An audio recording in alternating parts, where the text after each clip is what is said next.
Welcome everybody back to another edition of Sports World. This is our complete NFL Draft 2022 NFL Draft coverage. Thank you very much for joining us. If you missed anything of the action happened so far with the NFL Draft, the first two picks are already in the book. The Jacksonville Jaguars took Trayvon Walker, as many people expected, and the Detroit Lions ran up the clock as best they could with Aiden Hutchinson, the first two picks of this year's draft. Just your thoughts on those two picks, and then we'll kind of talk about the receivers. By the way, None. thank you very much for joining us here at Sports World. That right there is DJ Hopkins. I have none. Right? I don't. Trayvon Walker going number one overall. It is what it is.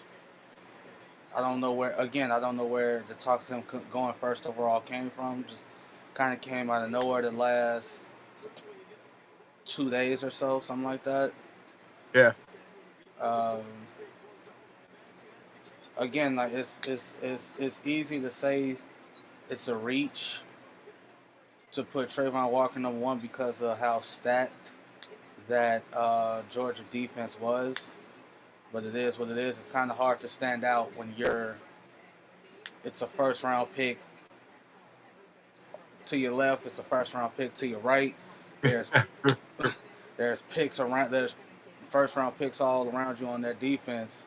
So it's kind of hard for you to stand out. Aiden Hutchinson, on the other hand, was the straw that stirred the drink that was the Michigan Wolverine defense. He was yep. he was a clear catalyst in that he was a clear catalyst in Michigan finally getting over the hump and beating Ohio State. And it was a beautiful thing to watch. If you didn't watch that game, that Michigan Ohio State game, and this past season in Ann Arbor, it was snowing, it was blue everywhere. It was just a beautiful thing for them to finally win that game, and Aiden Hutchinson be one of the reasons as to why he. I mean, you can make this argument that may have saved Harbaugh's job. Like if he doesn't win that game, he's probably Yeah, going to get fired.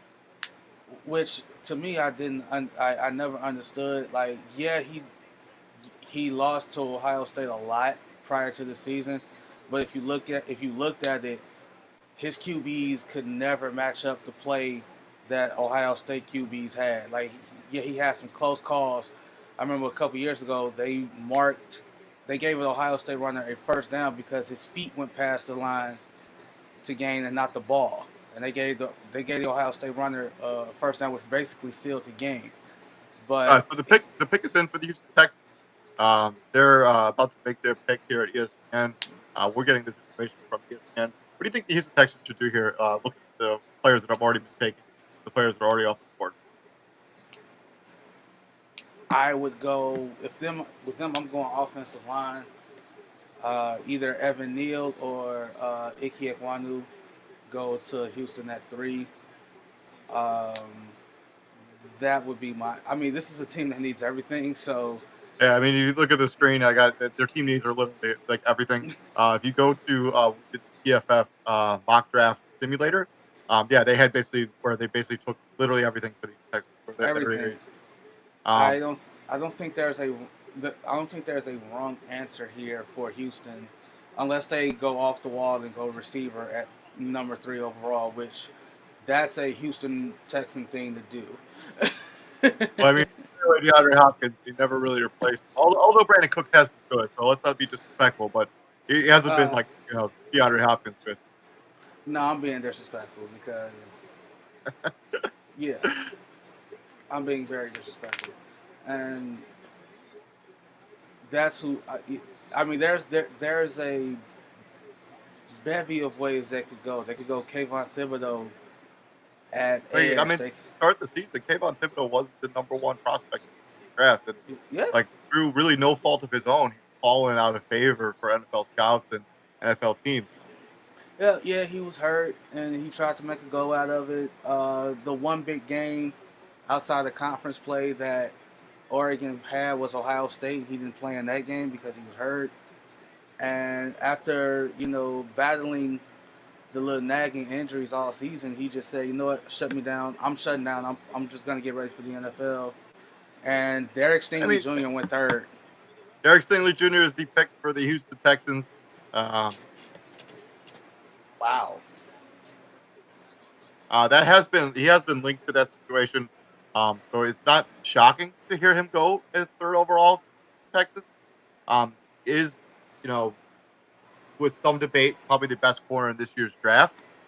I mean, Sauce Gardner might have an argument there about who actually is the best corner, but I think on he was the best corner on one of the best defenses ever. And he was basically like, "Hey, you're going to be a first round pick at some point." Um, and he just basically just protected himself and made sure he didn't get hurt. Yeah. This is one of those. He's one of those like if he was draft eligible coming off of that championship season, oh, for sure.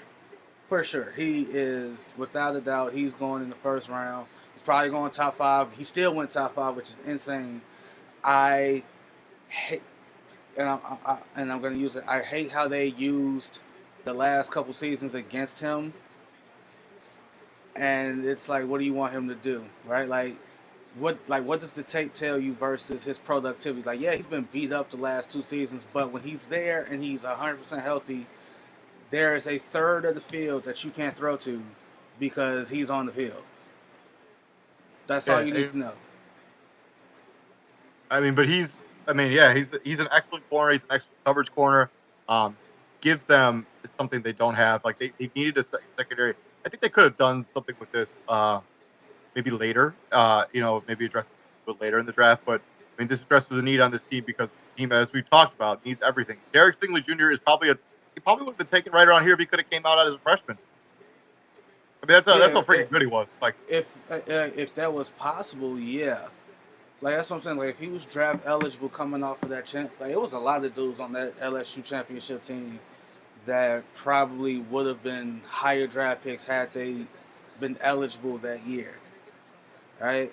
We talk about the turnaround for Joe Burrow all the time. The guy went from undrafted to first overall. Derek Stingley to the Texans. Again, like they need so much. It's kind of hard to pinpoint that this was the wrong pick. I totally agree with you. I mean, the guy's going to be good. It's just really a matter of how good he is. Exactly. Like, so we're going to take a look at some of his highlight tapes as we wait for the New York Jets to get back on the clock. I mean, this guy was a stud in college. Like, he's the best corner in college the year they won the championship. There he is, Van Delpit. Like, he's just been an excellent wide corner. And people want to hold against him the fact, hey, maybe he didn't go as hard as you'd like him to his last couple of seasons there. But if LSU, I mean, this is last year. I mean, LSU's not going to be competing for anything. Why would you put your body on the line, risk an injury? Yeah, same thing with Kayvon Thibodeau. Like, why? Oregon wasn't going to win a national championship. Oregon wasn't even going to make the playoff to be in that kind of position. Why put my body through that just to impress some suits? Like, it's not happening. I don't know. Yeah, I mean, I'm not putting my future in jeopardy for. I mean, obviously, with the Texans, like they are in a 100% complete rebuild. I think with even given everything that Deshaun Watson has gone through, I still think that they probably should have traded him well before they did. Like, I understand why they went. I understand, and don't get me wrong. I understand why. With all that went on, but if I'm gonna trade DeAndre Hopkins and if I'm just gonna straight up cut JJ Watt, I might as well. Yeah, you're not safe either. I might as well get what I can for you. Totally agree with you. The New York Jets now on the clock. Let's talk about their needs now that we move on from Derek Stingley Jr. Their major need quarterback, running back, tight end, offensive guard, tight end, defensive end, cornerback, and safety. If you were the Jets, how would you be addressing this draft, basically the way the board has unfolded so far? With Kyle Hamilton still on the board, it'd be hard to not go Kyle Hamilton at 4. But I've been linked to we've been linking Sauce Gardner to this pick at 4 since perpetuity. Like Sauce Gardner to the Jets has been the thing since the very first mock draft. Like go all the way back to Mel Kiper's first mock draft, to Todd McShay, to Bleacher Report to whoever, CBS, whatever mock draft you read and follow that you sink your stock into. Sauce Gardner to the Jets at 4 has been the one consistent pick. I don't find the reason. I don't understand why they would go against it unless they go offensive line here, which I also don't hate. I'm not crazy about the offensive line here. I just think that they can because they have Mekhi Becton. I wouldn't go off, I wouldn't. even though he's only one guy. He only protects one side of their offensive line, but I still would probably go a different direction. But he's a hell of a guy. He's a hell of a guy. You just hoping Mekhi Becton. He's had some ankle issues the last. Yeah, he's dealt with some injuries. That's for damn sure. I mean, but you also got to keep in mind. You also got to keep in mind. I get it. He's an offensive lineman, but even coming out of the draft, he was bigger than the average offensive lineman. Like Mekhi Becton was significantly bigger than the offensive lineman. That's also probably one of the reasons why he went as early as he did, because he was so mobile for a guy that was 380 pounds. Yeah, and I think you also you have a guy who's that mobile and that big. Like, people aren't really supposed to be that big, that mobile. Right. So we're just waiting for the Jets pick to come now. They have made their selection. Wait to hear it now. Wait to hear it now. I think they're going to go Kyle Hamilton. I think that's the way they'll go. Kyle Hamilton is the best. In my opinion, he's the best player, the most safest player in this draft. So let's see what they end up doing. They have 2 picks in the top 10, and it's Sauce Gardner. Again, this is the one. This is the one thing. This is the one pick that's been consistently the same throughout every single mock draft. Sauce Gardner to the Jets at 4. This has been the one pick that has not changed. Right? Like you said it. No one knows who they're we don't you tried to make the argument the Jags don't know what they're doing. They're number 1. No, we the people we don't know what the Jags were gonna do at number 1. No one else knew but the Jags. But everybody knew that Sauce Gardner at 4 was gonna happen. That's the one draft pick that has been consistently the same. Again, this is a guy who didn't give up a single touchdown in 4 years. 4 years. This is a guy at Cincinnati. When they played Alabama, we already know Alabama. It's fucking Alabama. It's Roll Tide. It's crimson and white. When you play them, you gonna know you played them. Hell yeah. They got amazing players all over their board. It's dudes waiting in the ranks at Alabama. It's dudes that literally wait their turn to play at Alabama because they know for a fact that when they play at Alabama, it's gonna be a national championship waiting, at least an opportunity.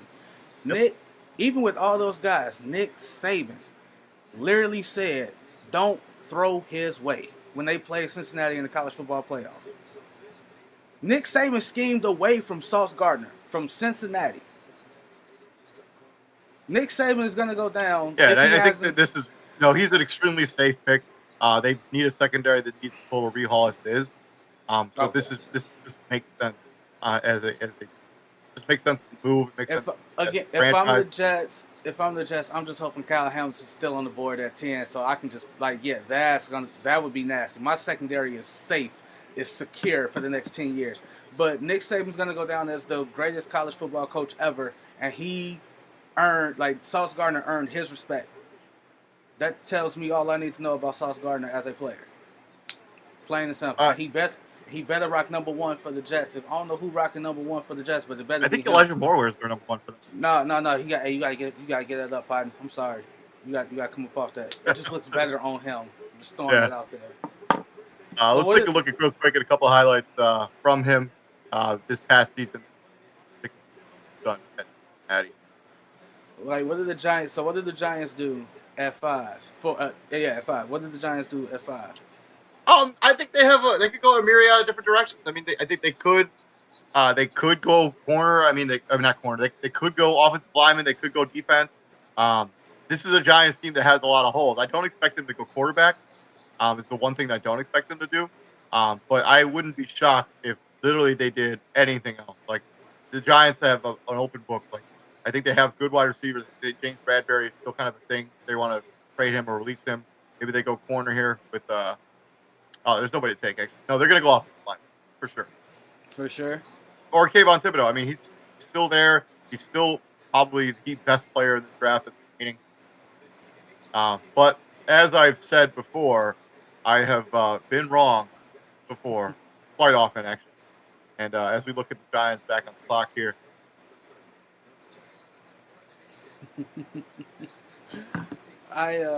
Well, we already know they probably won't be going quarterback at 5. They picked up what's his name, Daniel Jones. They picked up his option, so this is a contract year. I mean, he's on a prove it still. He's either gonna survive, or he's gonna have to do something else. I mean, this is the one season they're banking on. But All right, like this is it, and they got Chris Angel doing magic right now. yeah, I know. The Giants pick is apparently in on the website. So let's see. First off, can we just talk about how Chris Angel looks like he hasn't aged at all? Like Chris Angel has literally looked the same since I was like 10 years old. Like Chris Angel does not age. Sure, there's some Botox involved. Why you sound like you hating? Why you gotta be hating, Dave? I'm just saying, man. Nobody. Like people age is what happens. And usually you don't age. You're usually doing something about it. And ESPN is so crazy. It's like instead of breaking down the pick, they have Chris Angel doing magic. Like this is like the top 4 picks in. Like, come on. It's crazy to me. That's just wild. Like, well, you also got to keep in mind this is what 2 years in the making. Like this is, yeah. The first year the draft was supposed to be held in Vegas, it got shut down due to the pandemic, so there's nobody there. So yeah, this is like 2 years in the making. I know, but I still have to like. They're the draft. Like the picks are like I don't whatever. I know. I guess I'm the only one that thinks. I mean, like no, like you're not alone in that sentiment, but I am. We don't know who's going here, because now they're just now breaking down the Sauce Gardner pick, and yeah, that's just poor timing. No one cares about Chris Angel. No offense to Chris Angel. No. I mean, dude, Chris Angel like tomorrow or like Saturday. Yeah, day 3. Definitely go day 3. Like, yeah, bring him out on day 3 when it makes 0 sense to bring out Chris Angel. Nothing against him. I mean, he's a fine magician. He's pretty entertaining. If you ever watched him actually do his stuff, yeah, if you ever watch Chris Angel do his stuff, he's really goddamn good. He's awesome. Like he's really dynamic and he's fun. But to do it now, it makes literally no sense whatsoever. Here we go with the Giants pick on the clock. They have taken Roger Goodell. Stop delaying, my friend. Let's hear what they got. Who the pick's going to be for the New York Giants. I do like these moments when they have that Make-A-Wish kid come out, lifelong Giants fan. I think this is a nice touch at the end. They'll get 100% right all the time. I mean, like it is, but I just think they. That's a nice suit this kid got on. Yeah, it is really. So the pick is Kayvon Thibodeau, the edge rusher out of Oregon. I personally, I know Christian Simpson, who's in Las Vegas, Nevada right now, probably loves this pick right now.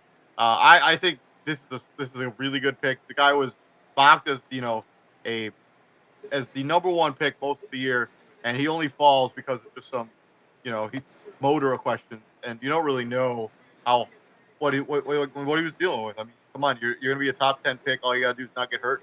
I mean, there's gotta be something in there. It's like, yeah, I'm gonna take care of myself here. Yeah, and again, I think this is like a universal theme, and it's been a universal theme amongst us. We've never held it against the college football player, for sitting out and choosing themselves. Yeah. Over we've never done the whole, remember how like controversial used to be if like top prospects to sit out bowl games or whatnot, and it's like, oh, you're letting your team down. No, I'm choosing me, because if I get hurt, it's my pockets that gets financially messed up, not the Yeah, schools. the The future, school gets what's going on? Like Kayvon Thibodeau is like you can see him right there. I mean, he's built to be a great edge rusher. They needed somebody. They've never really replaced Jason Pierre-Paul, which hasn't been there, over a decade. over. No, I mean I don't think it's a decade yet, but it's been a pretty long time. It's close to it. And Kayvon Thibodeau gives you that edge presence. I mean, if you're gonna have if you're gonna build a phenomenal defense, I mean, the Giants almost made the playoffs a couple years ago based on the fact that they had an excellent defense. His athleticism is off the charts. He's an explosive pass rusher. He's an age-old pursuit man. This guy is just built to play edge in the National Football League.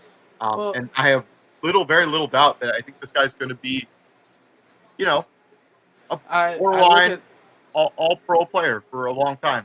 Well, yeah, I look at this move. I look at this move as the Giants saying, "Hey, we may be bad, but if the ball bounces our way a couple times, this division is ours. This is not a strong division, right? Dallas is not as Dallas ain't got a stronghold on the division like people think they do.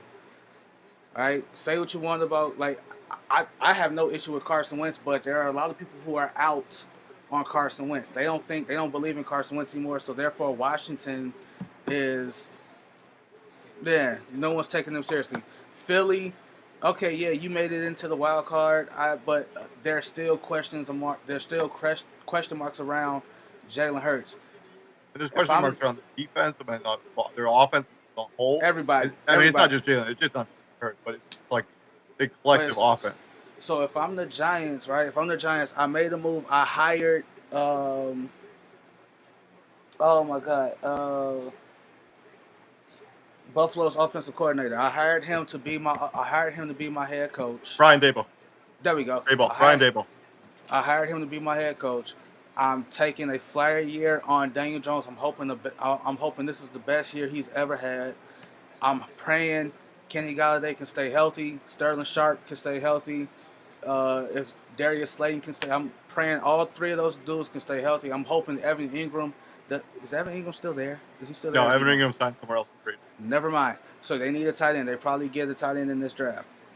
I'm hoping the offensive line can improve somewhat. I have a shot to win this. I have a shot to win this division.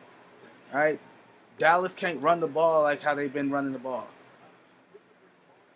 I have a shot to win this. That's what this move tells me. Like, they are just gonna try to bring pressure like no other against the other quarterbacks in this division and try to wreak havoc that way. Totally agree with you. And then moving on from Giants, let's switch gears to the Carolina Panthers. They have the sixth pick in this year's draft. What do you think the Carolina Panthers with their pick here at number 6? Well, again, you got to look at this situation as a whole. You have an owner who is impatient for whatever reason. You have a head coach who's basically coaching for his job, although he shouldn't be.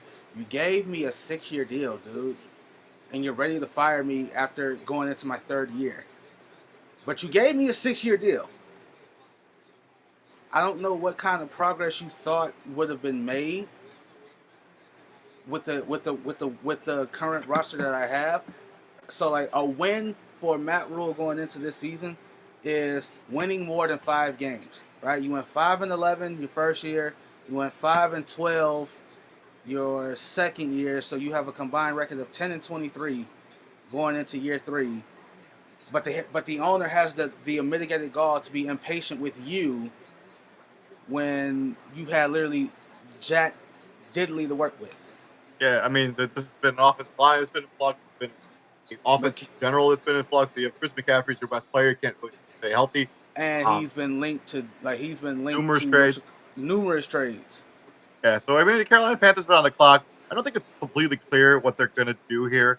I think this is where one of the pivot points here at the draft. I mean, they could go quarterback. There's a major need there at quarterback. Sam Darnold is not the and then there's offensive lineman. could just shore up the defense if you wanted to really become a defensive unit. Um, and I guess we'll see what happens with with Carolina. I think I personally wouldn't go quarterback this early. I just don't think there's anybody to take. I think this quarterback class is kind of not Sus. exactly what. It's suspect. Yeah, it's a suspect quarterback class. Like none of these quarterbacks would be taken over anyone that was taken in the top any in the first round last year. I asked you yesterday, or I was on a podcast yesterday after our podcast, and I asked, Hmm. you think that he like would Malik Willis go before Kellen Mond last year? No, No, no. but I think it's closer than it should be. It's closer than it should be, but no. Um, there's some. Are you on TikTok? No, Oh, first off, get on TikTok. It's why? Why? be, the stuff you will see will just make your day. It's hilarious. Right? I'm just do it. Just I'm be I'm a I'm friend. I'm good on TikTok. Just be a friend. Be a friend. Get on TikTok so I can send you the stuff I see on a daily basis. And yeah, it's just awesome. But anyway, there's this guy that he does like skits, like quarterback skits, Yeah. and he like portrays each quarterback in this class, and like quarterbacks from this class try to roast last year's quarterbacks, and he's just like, like, no, you're not gonna do that. Like why aren't because like the game's like why isn't anyone talking about us like they talked about last year? I don't know. Maybe it's because they were better than us. Yeah. Like the quarterbacks this year, the only one who's not getting the hype that he probably should be is Desmond Ritter.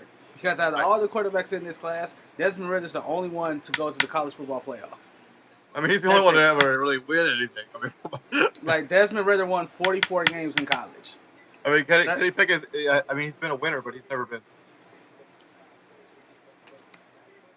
Kenny Pickett really wasn't Kenny Pickett had like really one good season, and that was his past. Well, I mean that's what happened with Joe Burrow. I mean, Joe Burrow did have a second one other season that was pretty solid, but yeah, he had basically one really.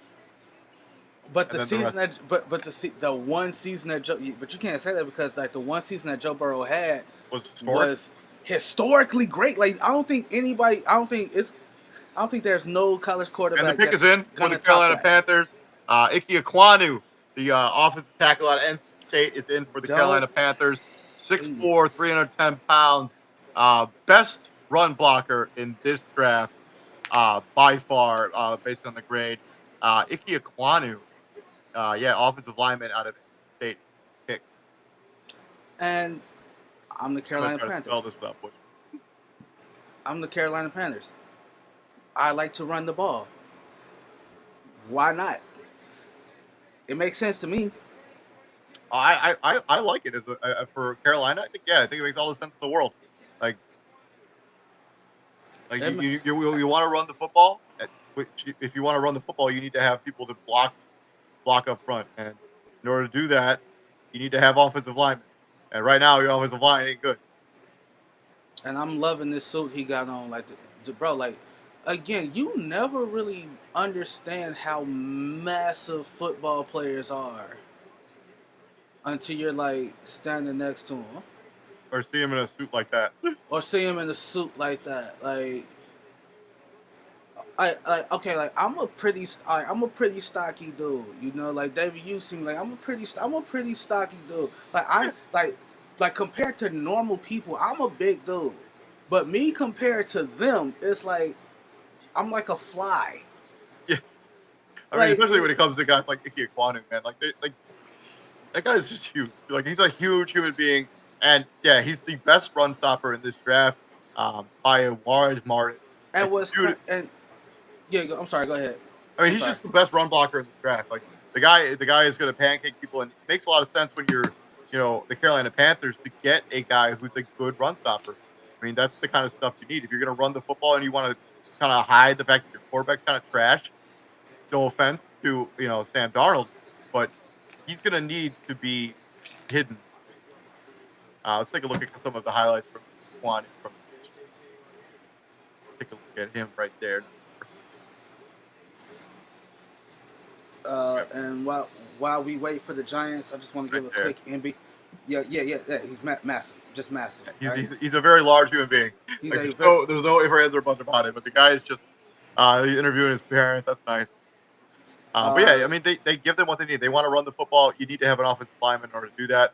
Iquanu is simply an upgrade at either tackle position, where you want to play him. doesn't matter. Love it. Doesn't matter. I love this pick Uh, actually. I just want to give a I had the fear of God that Carolina was going to go quarterback quarterback. here. Yeah, like for sure. Like I thought they'd fall in love with one of these two guys, and like throw the playbook out the window. I'm And was glad that's not the case.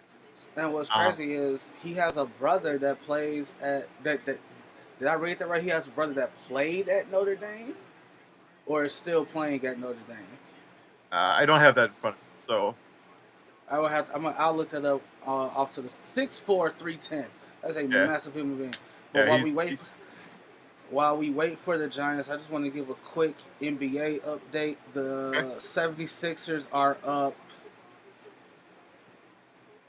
The 76ers are up 22 Oh, that's on the Toronto Raptors going into the fourth. There's like 30 seconds left in the third, so going into the fourth, Toronto's going to be down 22, and the Pelicans are up 8 on the Suns, and the second half just started there.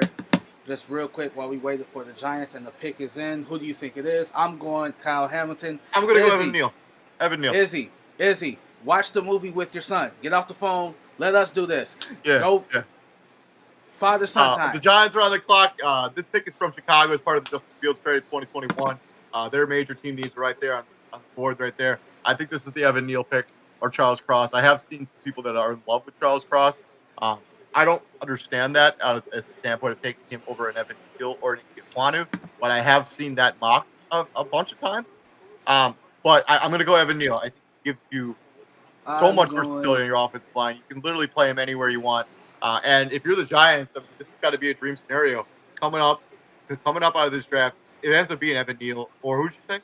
Kyle Hamilton. Either way, that's a dream scenario as well. I mean, they need a safety as well. I mean, yeah, this is a dream scenario for the Giants. You basically get your pick of arguably the best offensive lineman in the draft, or the best defensive player left on most people's big board at 7.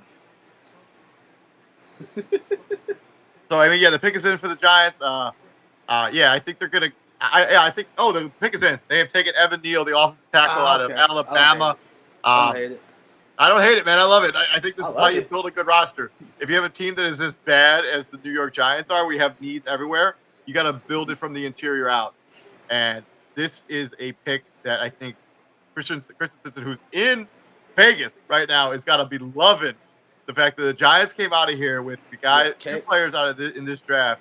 At one point, we're all both in conversation to be the first pick in this first pick overall, and they get them both at 5 and 7. Like that's got to be like a notion that that's got to be real exciting for Giants fans. This is how you build a good roster.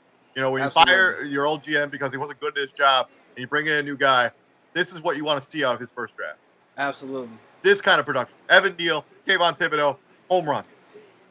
And again, this is New York. This is the media capital of the world. The number one media market. You're not a small market team. Stop acting like it. For the love of God, New York, like you know my philosophy. At no point in time should New York, LA, Chicago be bad at anything. Philly, Dallas, like they should never be bad at anything. You're the top media markets in the country. Right? Everything and everything should have to run through you. The fact that you have lulls where you're just god awful and unwatchable is like what the hell? Like let's be real. Let's be real. The NFL, like sports in general, are better when teams from those markets are in the 100%, picture. 100%. Especially like Chicago and New York. When those teams are good, sports are more in fire. So we're looking at some of Evan Neal's highlights right now from his most recent season because as you remember, he played right tackle last year because Alex Leatherwood was their starting left tackle last year at Alabama. He's played basically everywhere on the offensive line, he becomes a chess piece that the Giants did not have before.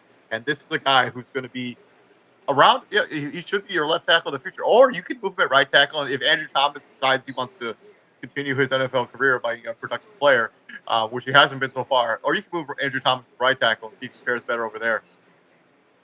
Or you could move him to right guard, left guard. Like, he just gives you so much of this versatility. It's just wild. Again, if I'm the Giants, I don't upset the apple cart right away, right? I leave Andrew Thomas where he's at left, and if he gets his ass kicked again this year, yeah, then I make that switch. Then I throw Evan Neal to the left, Andrew to right. Will Hernandez can stay at that guard spot, and then you pick and pop on the line from there. And you also got to hope maybe that, like, because I see some mocks of Tyler Linderbaum falls out of the first round entirely, and if you could add him too, like, that would be just rebuilding this entire offensive line from the ground up. And that's what the Giants need. They need to, like, their wide receiver core is fine. Their corners, I think, are pretty good. And I think they're doing a good job building a roster here. But Daniel Jones, if you're going to give Daniel Jones a real shot at this, you should build up. You got to help him. You got to help him. Thank you. So, like, you got to help him. Like I don't get the Giants fans or football fans who are saying Daniel Jones ain't it. Has Daniel Jones had help? He's had no chance whatsoever to got there. From there, the Atlanta Falcons are on the clock, and their team needs a quarterback, running back, safety, linebacker, edge, wide receiver, offensive line. We got about 3 minutes or so before the Falcons actually make their pick. So what do you think Atlanta is going to do this first-round pick? I have seen some buzz around the quarterback situation. I have seen some buzz around them taking potentially a wide receiver. What do you think? My most recent mock draft, I had them taking Charles Claus, the offensive lineman out of Mississippi State. But what do you think? It would be hard. Well, again, this team needs literally everything. This is not a one-stop fix for, especially like wide receiver, especially because you look at their best weapon right now is Kyle Pitts. It's Kyle Pitts, absolutely. Like, they don't have a wide receiver that I can think of. And for next season. Calvin Ridley's, Justin Gage is gone, so it'll be interesting to see what Atlanta does here. I would personally build up the trenches of this team. I think you let Marcus Mariota just do whatever, because this Atlanta team is going to be on the clock. They're going to be picking, like, in the top 10 next year too. Like, they can say whatever they want, but they're going to. That's what their fate is. They're going to be a top 10, picking 10 to top 10 next year as well. It's highly likely it's highly likely. I don't know. Like, it's just so many. Again, this is another team. They can go so many different ways. We have no idea. But the pick is in. I wonder who it is. Calvin Hamilton. Drake London, the wide receiver out of USC, is the pick for the Atlanta Falcons. Drake London. And you know what? You literally just said it. Calvin Ridley's gone for a year. Russell Gage is gone. He's in Tampa. Yep. Kyle Pitts is my best option, right? Kyle Pitts and Cordero Patterson. That's all I have to work with. Yeah, because we can't be disrespectful to Cordero Patterson. He's been a really good player for them for the last few years. Like, that's all I have to work with. So that's what I have. Like, I don't hate this move at all. Again, before he got hurt, this guy had 1,100 yards in 8 games. Yeah. 8. That's like that's an absurd level of productivity that you normally don't see from wide receiver. Regardless, because people want to talk about how he played in the Pac-12, you still have to produce those kind of numbers. Like, you can't just, like, those numbers have to be produced. Like, you can't just, like, Drake London's too slow. Where is Drake London slow? Well, I think people want to complain that he didn't do a lot of stuff at his pro day and he didn't do a lot. I don't care. But we've talked about this basically since death. The combine is so overrated. Like, it's overrated. It should be like insurance. Like yeah, I figured this guy would test like this. He did perfect. It shouldn't be. Oh, we thought this guy would test like this. Didn't take him off our board. No, like, you watch film. You watch film, hundreds and hundreds of hours of film on these guys before you even think about watching the combine. And one 40-yard dash, you'd be like, oh, nah, Can't have And it. I'm just not finding out that Drake London was a two-sport athlete. He hooped at USC. Yeah. I just saw a video of him doing the 720, and I in mean, he's a high school, phenomenal athlete, man. and He led all of college football last season in contested catches. and he was doing this. He did a 720 in high school, bro. High school. He did a 720 dunk. That's 2 360s in high school. That's not no. You're not human, bro. You're an alien, and I will refer to you as such from here on out. Um, Yeah, just take a look at some of his bro, highlights from his most recent season. This was a season that was cut short with a fractured ankle, which is why he didn't do a lot of the drills at the combine. He didn't do a lot of the stuff at his pro day. I mean, and I to mean, if I'm not going to try to get hurt, rush myself back off an injury like that just so I can run in a combine at a pro day. No, that doesn't make any sense at all. and there's really only like a couple of things I really care about at the combine. One, combine slash pro day. One, your vertical. Two, the Wonderlic test. Three, your route running. That's it. From a receiver standpoint, I think I fully believe that they should literally replace all the drills that they do. Some of the drills that they do with like 7-on-7. Like get the top, like get the cream of the crop against each other. Like the best receivers and the best DBs and the quarterbacks, and have them throw against each other. That's what I think they should do. I would love that. I mean, we talked about this before when it comes to the NBA combine. The only part of the NBA combine I care about is the 5-on-5 drill. Like I frankly don't care about any of the other stuff. All right, I don't care that you can bench press 225 50 times. Stephen Pyre did it. What good did it get him? Yeah. They got him drafted. That's about it. Yeah, true. But So yeah, switching gears here. I think Drake London. I think if you're Atlanta, you need to do something about your wide receiving core. This pick makes sense. So yeah, I like it. I'm a big fan of you're good Carolina. You got to do something here. Because if you want to give Marcus Mariota a shot here, you need to do something like that. I mean, like even if you want again, even if Mariota's just a bridge QB and you want to go you're just literally waiting for next year. You're waiting for the class next year. You still got to give Marcus Mariota a fair shot out there. With Seattle on the clock now at number 9. Yeah, so this pick is from Denver as part of the Russell Wilson trade. Yes. Team needs quarterback, offensive tackle, linebacker, corner, and defensive tackle. What do you think they're going to be? What do you think their boardroom is looking at right now? Because they probably Charles Cross is still there. If I was a betting man, which I'm not, I think Charles Cross would probably be the pick because they have to do something at offensive line. I think it'd be crazy to take quarterback. It would be crazy to go It would be crazy to go quarterback again. Pete Carroll is so stuck in his ways that I wouldn't be surprised if they went defense on this draft because that's just the dude. That's just the kind of guy that Pete Carroll is. I mean, we're talking about like Jermaine Johnson, talking about Kyle Hamilton potentially here. Well, potentially, like I would, yeah, like you could have a secondary of Kyle Hamilton at free and Jamal Adams at strong, like that. That's literally right up what's his name, Pete Carroll's alley.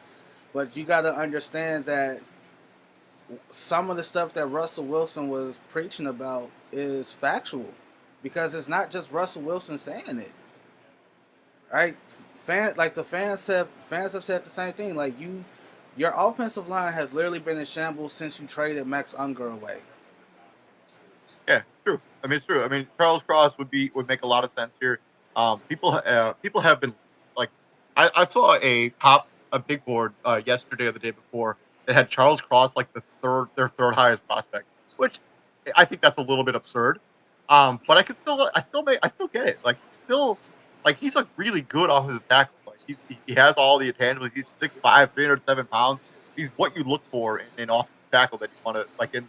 Dwayne Brown's probably not walking back to that door. If he doesn't retire, that is, Like it's what a fall from grace for them.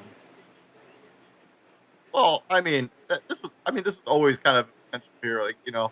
He like they were always going to have to at some point trade away Russell Wilson. They weren't going to be able to. No, but like, it's not just that. Like I get that part, right? Like, and they didn't even have to trade Russell. Like Russell Wilson's not a guy who's supposed to like Russ, Brady, Rodgers. Those are dudes that you don't want to see them play anywhere else. They are supposed to start their career with one team and finish their career with the same team. Like Russell I tend to Wilson. agree with you, but I think the divide that was created with I think the relationship between Pete Carroll and Russell Wilson came on Like, south. but that's what I'm getting to. Like Russell Wilson should have never been put in that situation of, hey, it's this guy or me. And again, the organization, in my opinion, chose wrong. They chose the wrong guy. You can replace Pete Carroll.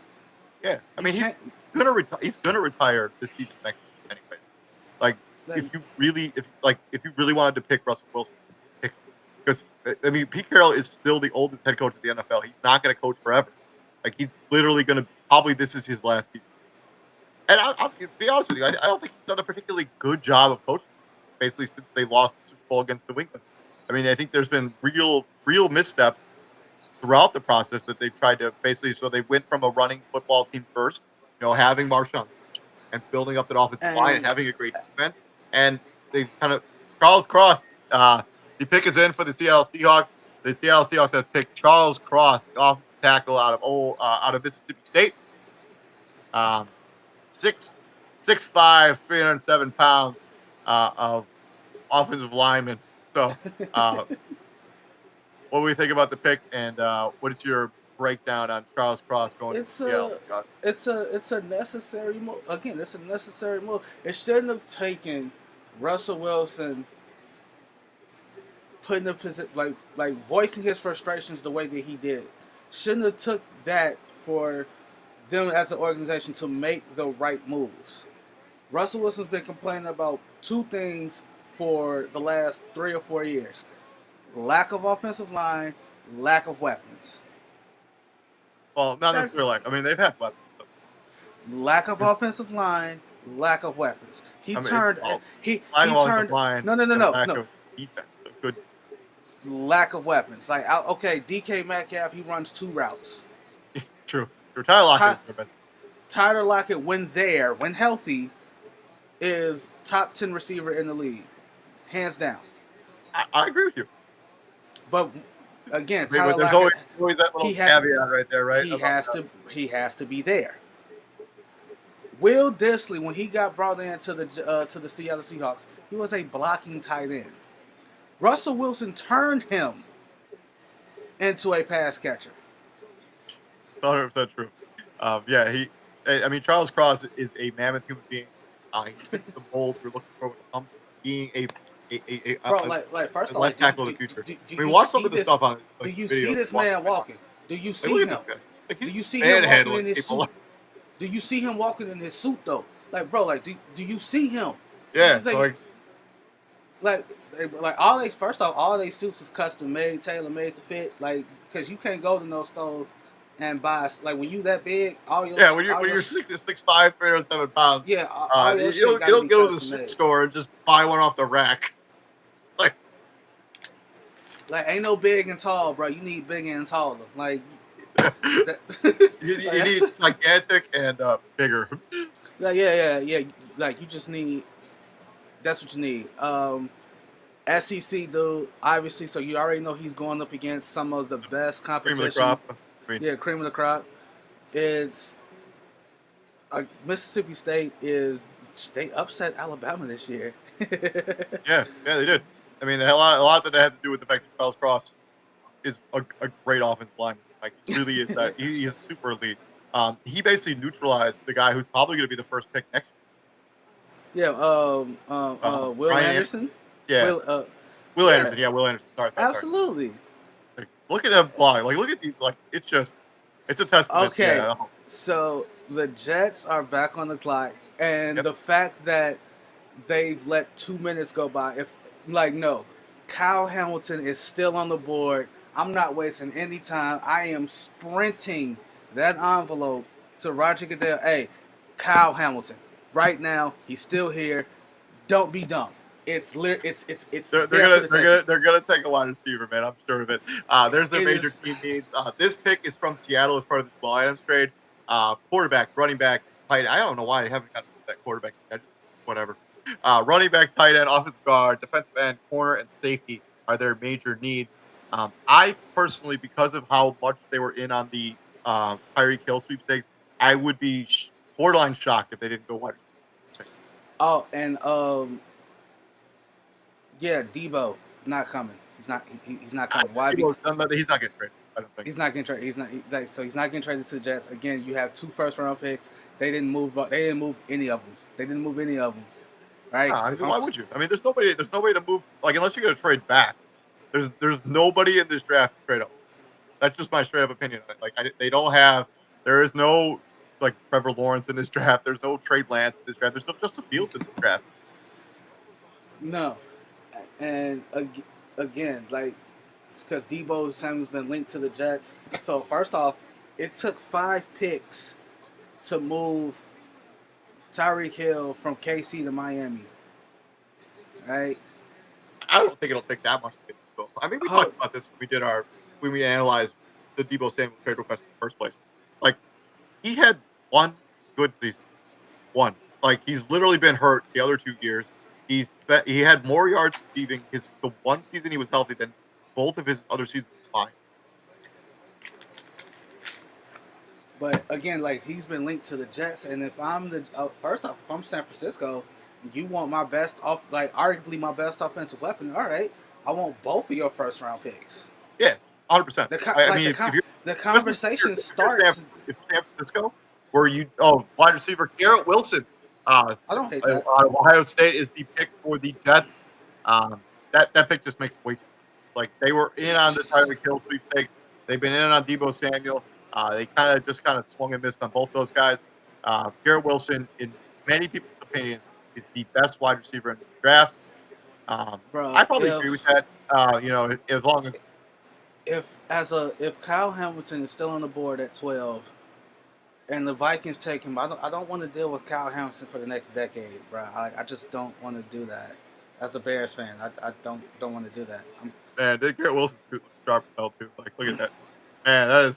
Whew. That is a suit right there. Yeah, man, I love the 2 cold colors, man, with the gray and the white.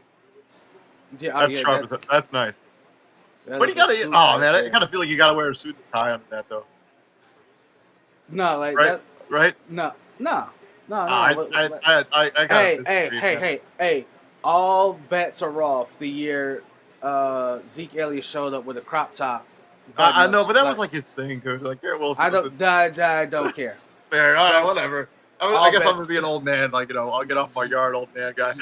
Yes, you are. Like, yes, you absolutely will be. All bets is off when that man showed up to the NFL draft with a crop top suit, like dress shirt. Like, yeah, all bets is off. I don't hate this pick. Again, Corey Davis, Braxton Berrios, Elijah Moore. Yeah, I mean that's a foursome that's pretty damn good. Now this young man, you signed C.J. Uzomah in free agency. This draft pick literally allows everyone to slide back into their natural spot. So you got 2 slot guys in Braxton Berrios and Elijah Moore. So they're going up against corners 3 and 4. I mean, Elijah Moore can fly. He's a flyer.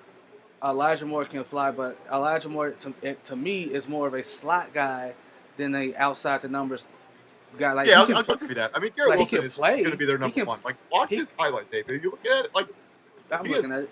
He's a very good, like, as far as Ohio State wide receiver comes, like, he's as good as a prospect as he had, like, probably since, like, Michael.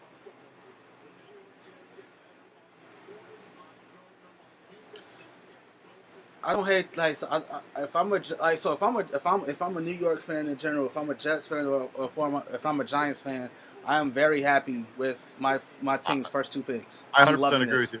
Washington Commanders have traded their pick to the Saints. So that just happened. So we're gonna have to update my graphics here. So I'm just gonna change out the video. Sorry.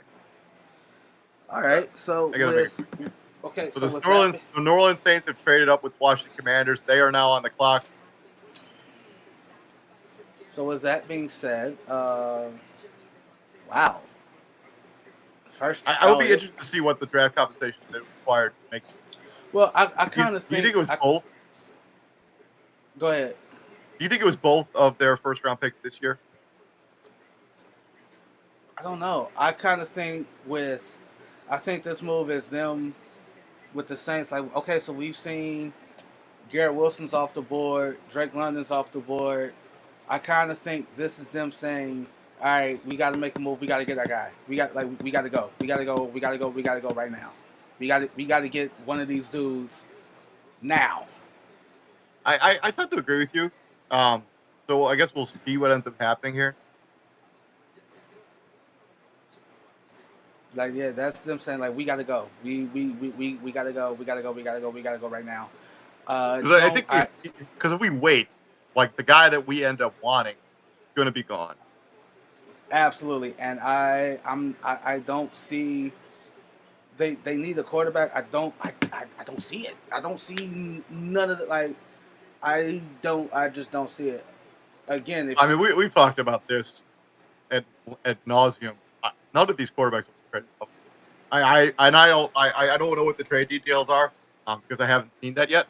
I have not seen it either. I can't imagine they're going to trade up 2 first-round picks and maybe even a pick next year to try to move up and get. I'm going to say that they're going to take. I think it's going to be Chris Olave. That's the pick. I think they trade. But it also doesn't make sense to trade up for Chris Olave. It's just from what it looks like, it's just a pick for a pick. So Saints are at 11. Washington fell back to 16. Okay. I don't know if there's any other. I don't know if there's. I mean, it's got to be a future draft compensation. Like this can't be just. There's no way you just pick swap unless you're like best friends with the other team trading. Which I mean, sure, maybe, but I mean, their major team needs are obviously on the screen there: quarterback, wide receiver, offensive tackle, tight end, corner, safety, offensive line, and defensive tackle. There's also a potential here that maybe they saw the offensive lineman come off the board. They panicked a little bit there, and so now they're going to try to take, Trevor Pennington to get ahead of the Chargers. But they could have done that. They could have probably done that at I don't know or whatever their original pick was.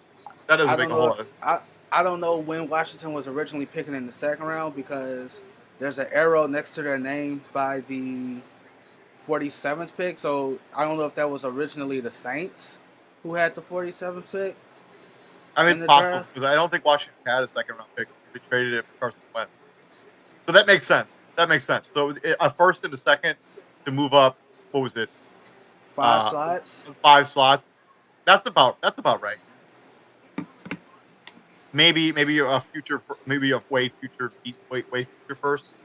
I'm gonna say that the New Orleans Saints are traded up, and I don't think they're gonna get a quarterback. I think they're gonna take. Could be Kyle Hamilton. To be honest, totally honest with you. If they see him on their board, they're like, "Yeah, let's get him. Let's trade up and get him." Because they just lost what's his name, the kid that ended up going to the Ravens, who was their best safety last season, Marcus Williams. So they just lost Marcus Williams. Yeah, they just lost him. So I mean, they could be trading. I'm changing it. Kyle Hamilton's going to be picked. They're going to trade up for Kyle Hamilton. I'm not seeing any details on it. Like this is. I imagine at some point ESPN is going to eventually make with details on this. What happened here.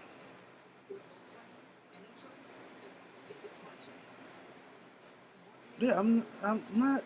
I keep refreshing. I don't see anything. I think they're going to take Kyle Hamilton. Is what I think.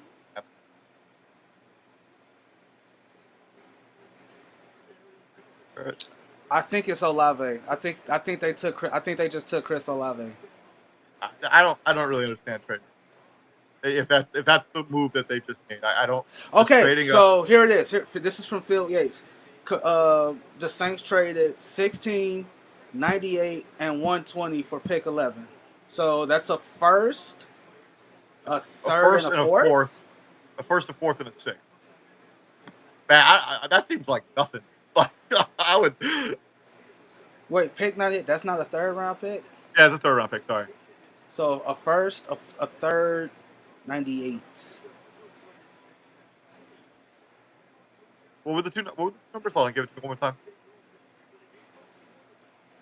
time. 16, 98. Yeah, so 98. That's a third, and 120.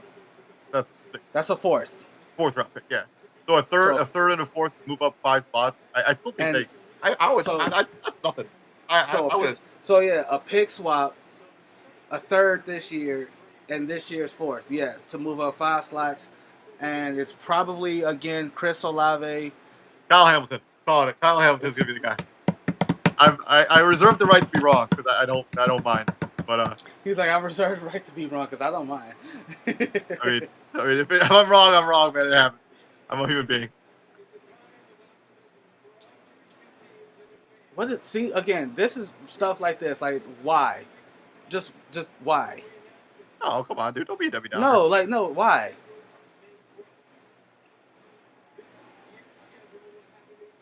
Right, come on. Okay, right, but I'm being a Debbie Downer. Like, right, come on, like. No, I'm waiting for the pick. The website update. I think this stuff is fine. Why? When Tony Gonzalez is out here, what are they gonna take a tight end? That'd be crazy.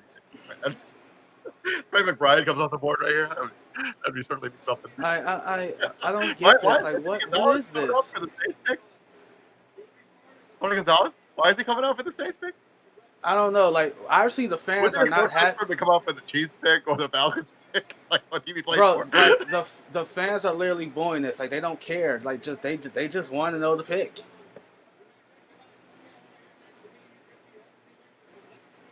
Poor Tony Gonzalez. Like, they don't care about this. They just want to know who the pick is. Especially because he makes no sense making the pick for the Saints. He never played for them. Why do this now? I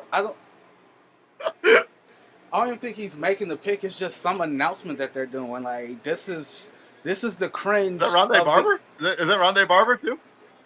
No, that's Austin Eckler. Oh, Austin Eckler. Sorry. Why is Austin Eckler out here? I don't know. Like, it's something to do with the Chiefs and the Chargers, and they got 2 fans. So they must be announcing some sort of Thursday. They're announcing something. I don't get it. I have the sound off. I can't hear it. So. I mean, my sound is on, but I don't care what they're saying. I don't care about this right here. I mean, it could be for a good cause, and if it is, it is Chris Olave. Like, I just literally just said it. Chris Olave, wide receiver, Ohio State, is the pick.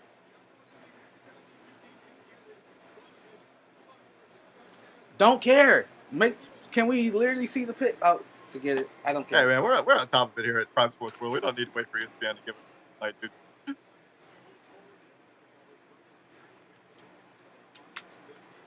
Like, that's also one of my big gripes against they do too much. Like, the Make-A-Wish stuff, I don't mind that. Like, that's giving somebody a dream. That's making somebody's dream come true. I don't mind that stuff at all. I agree with you on that one. But the extra stuff like that, like, who cares? Like, you don't have to make that a draft day situation. No, I mean you could announce some special schedule to happen literally anytime. Like, it doesn't have to be done. It literally doesn't have to be done right now. Like, you know. Like, that's just all right. So Detroit has traded. Detroit's on the clock now. They've traded with Minnesota? Oh, yeah. The Detroit's back on the clock. Okay. Interesting. So let me, while the details of this trade are sorted out, let's look at some highlights of Mr. Chris Olave while I sort this out. But Chris Olave is a good pick for the Saints. You know, if you put another Ohio State wide receiver in that situation, I think that's a good way to go about it. What do you think of the pick? And then we'll talk about the trade potential. Again, the Chris Olave pick. This is them saying I think they're just so done with Michael Thomas and that clown show that it's turned into, because Michael Thomas, a guy like this dude, when he's healthy, again, he's arguably the top. Like, he's in the conversation for top receiver in the draft. Top receiver in the league. Back. Sorry, I didn't mean to cut you off, but I don't understand why they would do that. But Yeah, they traded all the way to 32. So is that the details on the trade? So yeah, like Detroit jumps up 20 slots from 32 to 12. I wonder So who they want. And what else they could have possibly given up in order to make that. And the pick's already in. I mean, they must have blown up the board. So let's talk about Detroit real quick. What do you think they're going to do with this? Because it's pretty interesting to trade up that many slots with somebody who's in your own division. real quick, do you know? Do you want to know what the announcement was that they just wasted 5 minutes saying? What? Do you want to know the I, Chargers I, Chiefs I, to play? The Chargers Chiefs to play Thursday, September 15th in the first Thursday night football game on Amazon Prime. That's the first Thursday night video. First Thursday night football game. You wasted 5 minutes announcing that when I literally just found out on Twitter what it was. So let's talk about the Lions trading up 20 slots to move back up into the first round. Here it is. The Lions. Get the details on the trade? Yeah, Detroit gets number 12 and number 46. Minnesota gets 32, 34, and 66. Okay, so they get okay. That's a bargain. So a pick swap in the first, and then a second and a fourth, or second and a third. Second and a third for Minnesota. For a fourth. I mean that's a bargain if you're. So I get a pick swap and a second round pick for another second round pick and a third. I think that's a bargain for the line. Like I think that's a really good like they're not giving up a whole lot to move up 20 slots. Yeah, like the Bears had to give up additional first round picks to move up 10. To move up 10 slots. Like and they are there's a run on receivers right now, so I would not be surprised at all if Jameson Williams is calling Detroit home. I would be semi surprised. I just don't think. I think this is going to be Kyle Hamilton. Well, my honest opinion, I know I guessed that before Saints, but Kyle Hamilton's too good of a player to be sitting here at 12. And the Eagles just traded for 13. The Eagles? Mm-hmm. So the Houston Texans are trading back again. Mm-hmm. If you can give me the details of the trade. It's on the app, so I don't. The Eagles were at 15, right? Yes. No, so they were 16. No, the Saints were at 16. Yeah, so they. Oh. So the Eagles were at 15. They just swapped with Houston 15 to 13. I'm pretty sure there's some more. Yeah, you're right. I apologize.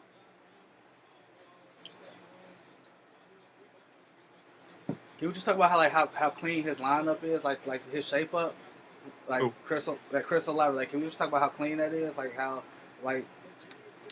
them draft day cuts be hitting different. And it's Jameson Williams. So yeah, there's a run. There's a run on receivers right now. Jameson Williams at the pick going to Detroit Lions. I love this. This guy would have been the best number one wide receiver in the draft if he had got hurt in that national title. You hate to see.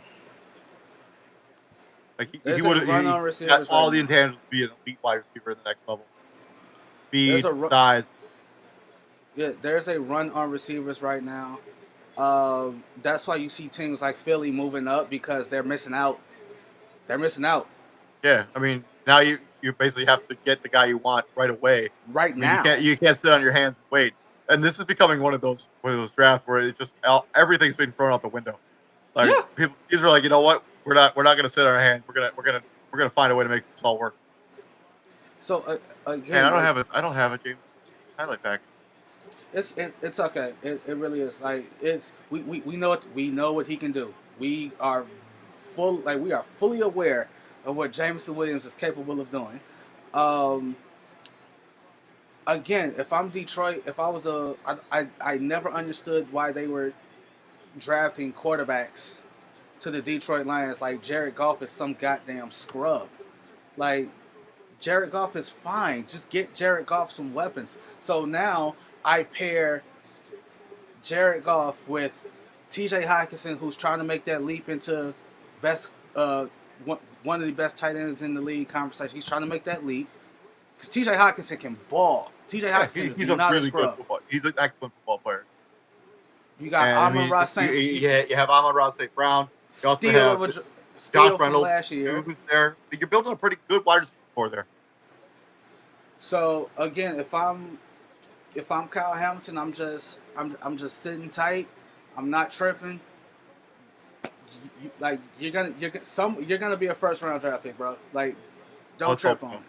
Don't trip on it. But you look at the highlight package here, like Jameson Williams has a really good football player. So let's swing our attention over to the Philadelphia Eagles because according to ESPN, the pick is already in. So let's talk a little bit about what do you think Philadelphia's going to do here. I mean, there's an obvious run on quarterbacks here, so it's pretty obvious that I think they're going to try to get one of the wide receivers. Sorry, they're going to try to get one of these wide receivers because if they sit on their hands and wait, they're going to end up with nothing. And this is a team that needs wide receivers at the worst way. In the worst way. We also we saw this last year, right? Like we kind of saw but it was like significantly earlier with San Francisco making that trade to move up to number 3, and we didn't know who they were taking, and it ended up being Trey Lance. So that's when we saw the Bears make their move to move up, because the only team that didn't move up to get their guy was New England because the board just fell that way. I mean, and this is this like future draft pick. Like we talk about when it comes, we watched the Los Angeles Rams here over the last 3 seasons, if not more. Basically, trade away draft capital for players that they wanted. And if you want somebody, go get them. Trade future first round picks. They mean nothing if you're going to be competitive the next season. If you trade a first round pick next season and you end up making the playoffs, that pick is like in the 20s. It's hardly even that valuable. And I need people to understand, like, Les Snead can say, he can wear a shirt that says F them picks, because the Rams have been in the title picture for the last 3 or 4 years. Yeah. Right?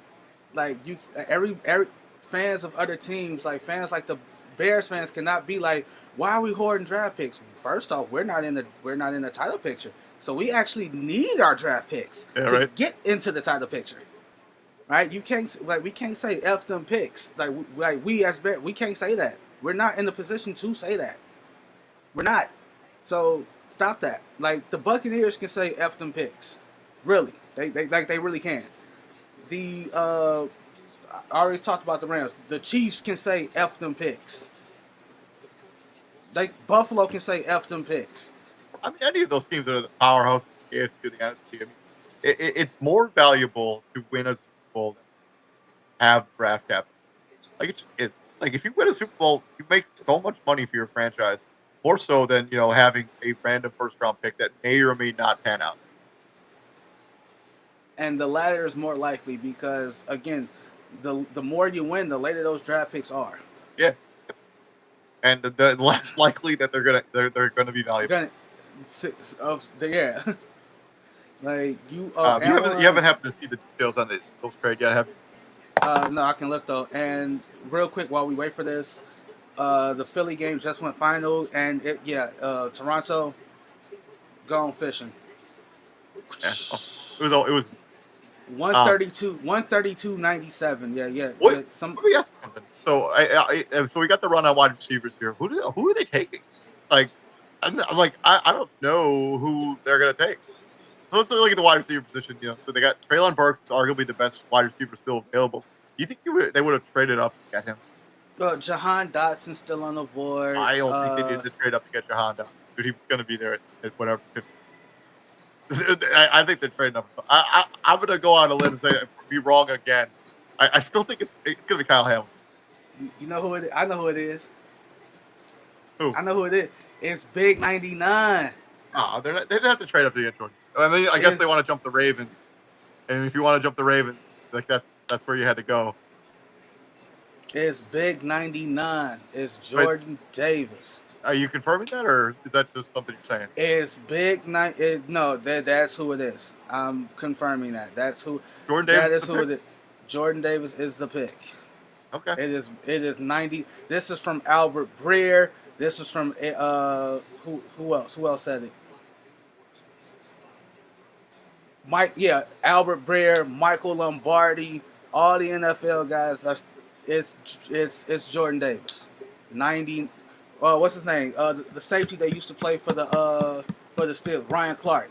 Yeah, first DT off the board. Okay. All right. Calm down. So it's like, yeah, the pick is in. The Eagles have taken big number 99, Jordan Davis, defensive tackle out of Georgia. I guess if you are the Philadelphia Eagles, you were forced to jump the Ravens, right? So, like, the Ravens have been linked to Jordan Davis basically since the cows started coming home. The fact that, the Calais Campbell is in the back end of his career, so you're going to need to find somebody to replace him. So you had to get ahead of the Ravens if you wanted to get Jordan Davis. And this is the situation. This is the way it plays out. They're doing an interview with Ice Cube first round, even though, afraid that's up. So this is what, pick 13? This is pick number 13. And yeah, Jordan Davis is the pick. I'm scrolling. I am not seeing any details On the trade? Not yet. I'm sure it's out there. I just okay, here we go. Still scrolling. Well, so Jordan Davis, he has like all the intangibles to be an elite, defensive tackle in the National Football League. The dude's combine numbers are like probably one of the best combine numbers ever in the history of the combine. And he played on a defense where maybe his sack numbers, all his numbers were lower because of how that defense was. Mm-hmm. Yeah, I mean, he's got crazy athleticism, should be able to disrupt plays. He becomes the Fletcher Cox potential replacement because Fletcher Cox has got that 1 year left in the deal. So it'll be interesting to see what ends up happening with him next year. But yeah, Jordan Davis is a really good football player and deserves to be here. I'm a little bit head scratching as why you would, I guess, trade up to get him. I guess because he had to get over the Ravens, but still. Well, again, my philosophy. If that's your guy, go get your guy. Yeah. Don't wait. Don't play around. Don't do none of that because you don't know who else wants that guy. Teams are not going to be like, they're not calling you like, hey man, I know you're in a tough spot. You can't move up. So we're going to do you a solid. We're not going to draft this guy that you want so he falls to you, even though we need him. But we're going to be nice and we're going to let you take him at your respective slot. Like, no, they're not doing that. No. This is cutthroat, right? They want the guy too. I mean, everybody wants the guy. I mean, but Jordan Davis showed out in college. He was awesome in the national championship game. Continued to wow people in the combine. You just look at him splitting that double team against Clemson there. Video right there. Like, yeah, the dude is a mammoth human being and should be a game changer for a lot of defense. That's just now. That's just. Look at that dude. Like, Jesus Christ, man. Like, yeah, Jordan Davis is going to be an elite defensive tackle. I don't know if he's going to be Aaron Donald good, but he doesn't necessarily. Aaron Donald might go down as one of the best defensive. Hey, first off, that's not. Man, look at this dude, man. Like, come on, man. Like, that's a tough task to put on anybody. Yeah, that's true. All right, first off, let's not act like the Aaron Donald pick wasn't met with some kind of scrutiny when they made it, because Aaron Donald for his position was undersized. Yeah, true. Like, no one saw, like, when you see defensive tackles, like, that's what you think of. Like, you think Jordan Davis, big dude, 3. Dominican 2, those kind of players. Yeah, you think those are like, Aaron Donald is, what, 6'2"? And he's, no one thought Aaron Donald would be who he is, right? No one thought Aaron Donald would turn into the caliber of player that he is right now, right? Like, the only thing that Aaron Donald was ever missing from his resume was a Super Bowl chip, and he just got that. That's why the retirement talks were so strong and fearful for the Rams fans because they're very well aware that, hey, if Aaron Donald does retire, like he's well within, like not only is he well within his right, he's earned it. Yep. Like this is like every year he's called himself a Los Angeles Ram. He's been an All Pro. That's Aaron Donald. The only thing he's missing was a Super Bowl. That's literally, and he got it. Yeah. So moving on from the Jordan Davis pick, to the Baltimore Ravens now who are on the clock. We just had Jordan Davis kind of snatched from them. Their major team needs offensive line, corner, wide receiver, linebacker, edge, defensive tackle. Do you think this is a position where Kyle Hamilton finally comes to the board? Because it's getting a little disrespectful. Well, I know they just lost Sean Elliott this offseason free agency, so they do have a semi-need at safety. What do you think the Ravens do here? 14. Well, if they don't go Kyle Hamilton going to Houston at 15, that's right for the taking. I'm the Houston Texans, Kyle Hamilton's right there. I need him. I grab him. He's right there. If I'm the Ravens, how many corners have been taken? Just the one. Two. You got Sauce Gardner and Stingley. Eric Stingley, yes. Again, my secondary was shot to hell. Like corner safeties alike, shot to hell. Trent McDuffie's still on the board. He's a good corner, and this is probably where his range is, kind of. Also, Jermaine Johnson makes sense here. I still would go George Karlaftis, or I gotta go edge here. Calais Campbell, like we talk about Fletcher Cox, Calais Campbell getting up there too, man. Yeah, he's like 37 years old. Like, he's also far removed from his defensive player of the year. That was 10 years ago now, almost. Like the days of Calais Campbell being the catalyst of Saxonville, like that's gone.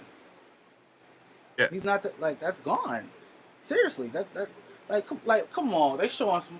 There was nowhere for that man to go. Like Jordan Davis literally was just there.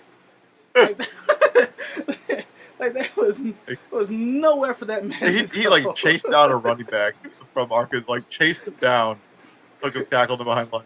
Like there was just nowhere for that man to go. Like how Sway? Like how Sway? It's still at this point we're just waiting on Baltimore.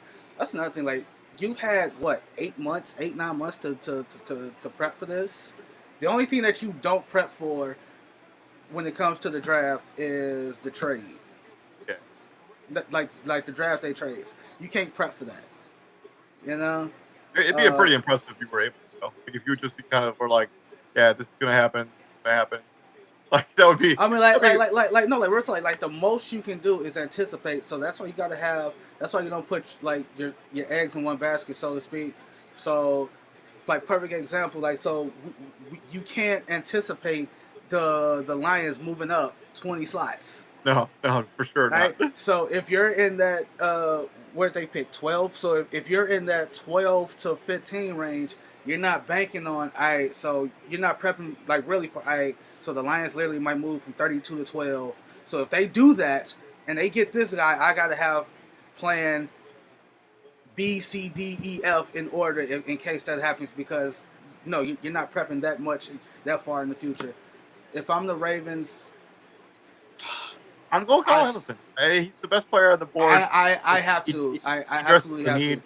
I saw what Cincinnati did to my secondary, albeit it was a secondary. They were shot to hell the second go round, but the first go round they weren't. And it's Kyle Hamilton. Kyle Hamilton's. I am so getting that jersey. I am so getting Kyle Hamilton.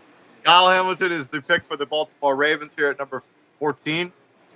I am so getting that. I am like I don't know what number he gonna wear, but when I find out, I am getting that jersey. I am so getting the Kyle Hamilton. It is happening. It is that is happening. Yeah. So I mean, when I did my big board, I had Kyle Hamilton as my number one prospect in this draft. I had him going 2. I had him going 2. I think Kyle Hamilton is potentially the safest player in the draft. He's got all of the advantages. He's beat safety in the National Football League for a long time. 6'4", there's a Derwin James comparison there. I think he's got all of these tangibles to be one of the best safeties ever. Maybe not ever. I mean, that's like Well, no, he's going to like be a good player. he's Like he's really trying to set a new precedent. He's really trying to break a mold. Because think about it, how many safeties do you know that's 6'4"? yeah, I mean, not a lot. How many safety do you know that's 6'4" 20 that to can run the combine numbers that he ran. and can Like move like he's how a he can bigger move? player than Derwin James, who he gets compared to all the time. And again, let's not act like the program he left the program he was at like this, like he's Notre Dame, like he went to Notre Dame, bro. Like Notre Dame still considered like that's no easy feat, right? Like Notre Dame, they haven't won in a while, but it's bro, that's still Notre Dame. Yeah, I mean this. like like this pick right here where he just not that one, like he has a pick against Florida State where he's literally like falling out of bounds and he's able to get his knee down and he covered, they're counting it right now, he covered 37 yards on that pick, that diving interception. Right? If I'm the Baltimore Ravens, I made this pick because this one right here, that he covered 37 yards on that pick. And took his helmet off to show the Florida State fans, like, yo, this is who I am. This is what I do. God damn it, know me. Y'all gonna remember me. But if I'm the Baltimore Ravens, I make this pick because I'm gearing up for the battle that's coming. Yeah, I mean, Cincinnati's not going anywhere. Cincinnati ain't going nowhere. Cleveland, we still don't know what's gonna happen with Deshaun Watson, but they ain't going nowhere. They are here. And Pittsburgh is albeit however you feel about Trubisky, Pittsburgh is here. Like they ain't gonna be no easy out. They are a well coached team, as we all know. Yeah, Kyle Hamilton can do a little bit of all. He can do it on the defensive side. He can do it on secondary. He can do it on the back end. He can also do it. Look at that, fourth and one. You can drop him in the box. Yep. And hey, Kyle, make a play, man. Make a play. Need you to make a play. Let's switch gears from the Ravens to the Houston Texans now, who are on the clock. And now that they've traded back, what do you think they do now with this trade back? This is the pick that came from Philadelphia trade up, which was originally from the Cleveland part of the John Watson trade. So if you are the Houston Texans, what are you doing with this pick? You have a ton of needs all over the place. You took Derek Stingley Jr. with the third pick overall. But what are you doing now? Well, obviously I'm still not going quarterback. I don't like any of the quarterbacks on this draft board. Davis Mills is probably better than that's my point. That was my second point. Whatever rookie quarterback I get, the production he gives me, I can get out of Davis Mills. Davis Mills quietly had the second best rookie season by a rookie quarterback last year, not named Mac Jones, albeit with the circumstances given. And they go Kenyon Green, offensive lineman, out of Texas A&M. He stays home. I you don't have to like it. It makes sense. I don't have to like it. I think that's wild. How's it a reach? I just the guard position. I know he can play tackle. He can play. I think that's early. Just early for this guy. How? I mean, everybody, all of the experts. I mean, if this is, again, if we talk about this, if this is the guy you want, he's not going to be there when you pick it. He's not going to be there when you pick again. But I maybe they even tried to trade back some more, but I don't know. But as a player, Kenyon Green is an excellent football player. He can play guard, he can play tackle, he can play right guard, he can play left guard, he can play right tackle. Like there's nowhere on the offensive line that Kenyon Green has not played while he was at Texas. Not named center. Yeah, he hasn't played center, but literally everywhere else he's played at some point during the last season for Texas A&M. And so yeah, I mean Kenyon Green is a good football player. He gives you a lot of versatility when it comes to your offensive line. And if you're gonna give Davis Mills a real shot here, I mean you got to be able to protect him. And 6'4", 323 pounds.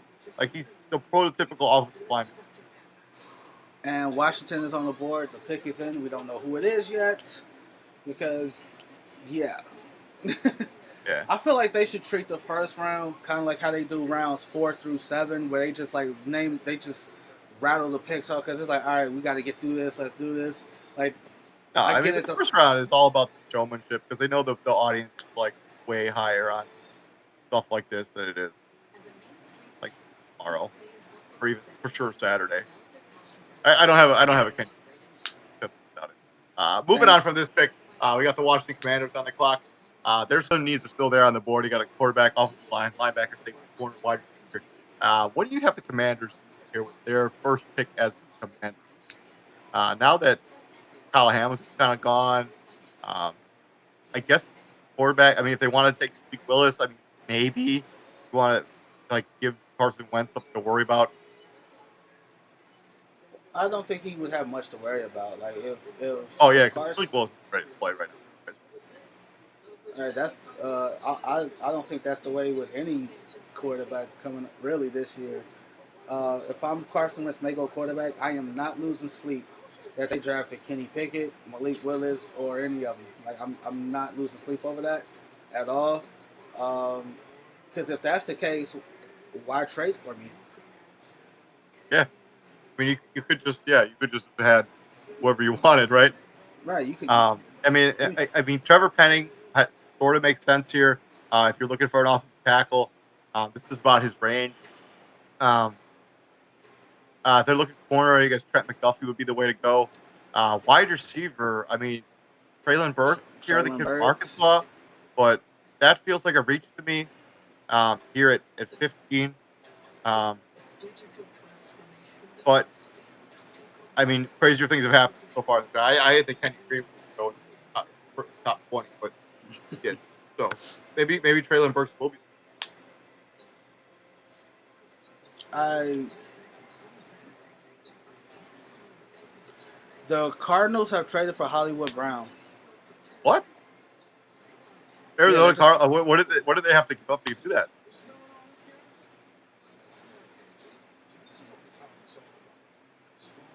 So the 23rd overall pick, and so the Ravens trade Hollywood Brown and pick 100 to the Cardinals for pick 23.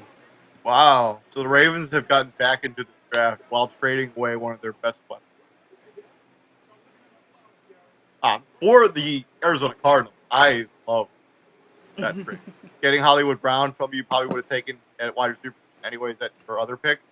Like, to get Hollywood Brown, I think that makes a lot of sense.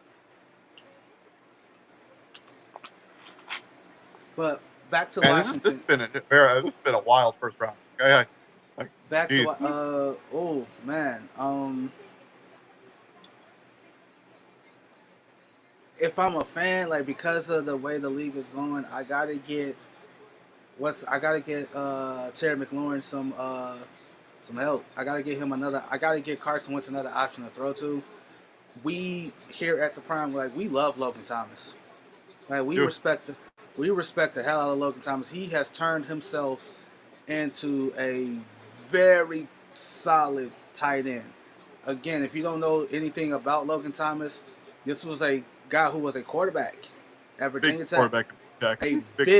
A big quarterback at Virginia Tech. Like, he spent like 1 year as a quarterback in the NFL, didn't work out, and he made the switch like literally the next year to tight end. And he's turned himself into a very really good tight end. I mean, when he can stay healthy, it's unfortunate the way his season went last year, dealing with the amount of injuries that he had to deal with. But yeah, he was extremely productive when he was on the field. But he's been kind of a part-time player, and they've thrown some. I mean, they have Cam Sims, who's a fine player, but he's something great. No, he's very respected. Like, and they have another guy who I forgot his name, but he was like he drew comparisons. And they took Jahan Dotson is Jahan the Dotson, kid out of Penn State, the wide receiver out of Penn State, is the pick for the Washington Commanders. What do we think about Jahan Dotson going to Washington Commanders? Man, this run on wide receivers right now. He's a speedster. He's a speed guy. The I thought I saw another trade. My bad. Um, yeah. Jahan Dotson, he's a flyer. He's a speed dude. Take the top off. Uh, a little polishing here and there on his intermediate route running, like his 10-yard outs, his 10-yard ends, 15-yard post routes, like a little polishing on that. Bulk up a little bit, which is gonna happen. I mean, Like yeah, because he's real small, right? I mean, we're talking 5'11", 178 pounds. yeah. And I mean, he's going to go and play for what is because what they had at Penn State wasn't really a good quarterback play there at Penn State. So he's a spherical defense with quickness. He can make big plays. He has strong catches from the field. The dude can really play, and he kind of gets to stay sort of near home with Penn State, kind of relatively close to Commanders play. He's gonna have a real quarterback finally throwing the ball fast. yeah. Well, that's been the issue with Penn State football for a while now. James Franklin has not. He's obviously not been as successful as he's wished he has been, but he also has people also has to understand that the C.J. Strouds of college football are not going to Penn State to play football, right? They he's had Trace McSorley for I don't know how many years, and he was so hit or miss. It was, I mean, you know, Sean Clifford, I think, is the guy there last season. Two yeah, seasons, actually. He was not particularly good at all last season. So, and the pick is in for the Chargers. They go Zion Johnson, offensive guard. Don't hate that pick either. I do not hate that pick, guys. Addresses a major need at the offensive line. So you gotta like that for the Chargers. So, real quick, while we wait for the Eagles, another NBA update. The New Orleans Pelicans are on the verge of being eliminated. They're down 114-109 with 13 seconds left. They just took a shot to try to cut the lead to 2. They missed. They got the Suns got the rebound, and the Titans are trading AJ Brown to the Eagles for number 18 and for the 18th overall pick and a third-round pick. AJ Brown is an Eagle. Wow. I didn't even get time to build the graphic for all the trade. It's like the wild to happen. Like usually I have enough time to at least get the graphic up there. The Tennessee Titans have traded up. They have traded AJ Brown to Philadelphia. That is. And are they just trading up? So Philadelphia's not a pick swap or anything like that.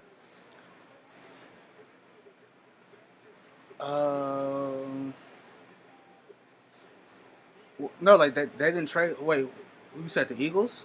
Yeah. The Titans, it wasn't a pick swap. They didn't give up their pick. No. They just the Eagles gave them their pick. Okay. The Eagles get AJ Brown. Titans get pick 23. Pick 18. I'm sorry. So, okay. Wow, that AJ Brown situation must have gone south real fast.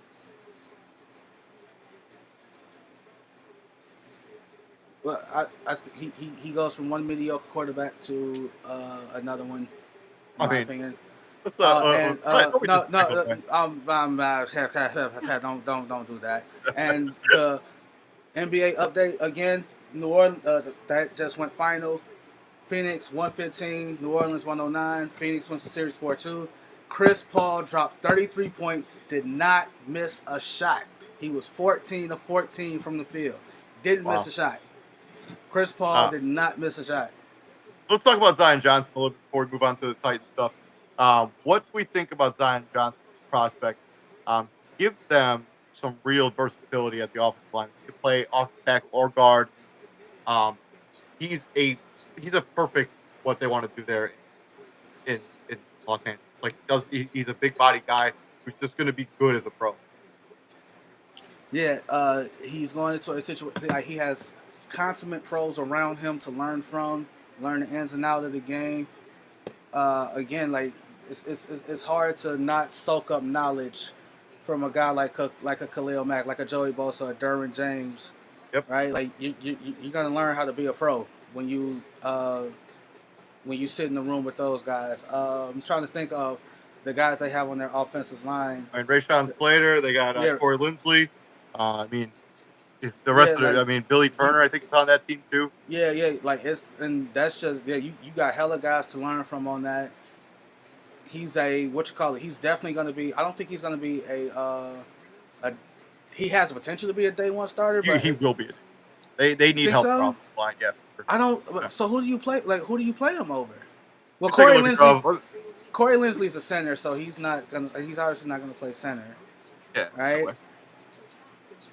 Rashawn Sutter's got that left tackle spot lined up. Like he's got that sold up for the next 10, 12 years. Sure. You know, barring a. I mean, he could play over Brendan James or Matt Filer. Matt Filer hasn't been all that good. He could play either guard. Are they left or right guard, or are they one? He could play either guard. No, I'm talking about like the two guys you just named. Matt Filer's their left guard. Brendan James is their right. Okay, so yeah, he can. Yeah, he can take that spot. He can take either one of that spots. Let's talk about the Tennessee Titans. They've traded AJ Brown away to move up in this year's draft. Their team needs are right there: cornerback, wide receiver, linebacker, edge, offensive lineman, outside linebacker, tight end. What do you think the Titans are going to do here with this pick now that they've traded up draft? Assuming the pick is in, but it hasn't been announced yet. What do you think the Titans? I'm a little bit shocked that they traded AJ Brown. I kind of thought they'd get that done. They've completely depleted their wide receiver core. Like, all they have now is Robert Woods, not a whole lot else. Which, if they go receiver here, I get it because you're that's the cheaper option. Like we see that all the time, right? You trade a guy. I mean, you trade a receiver. You know, if you want to pay AJ Brown, you draft somebody in the first round, you get 5 years of cheap wide receiver production. You know, right? Makes sense. So, Treylon Burks, I would go Treylon Burks here. I'm gonna go. I think the Tennessee Titans have always had trouble getting pressure out of the quarterback. Jermaine Johnson, second, still here. Would be a steal because he had top 10 buzz about him. So, I mean, also, the other thing that we talked about yesterday is this team still needs cornerback help. I mean, they need somebody to come in and play corner with them.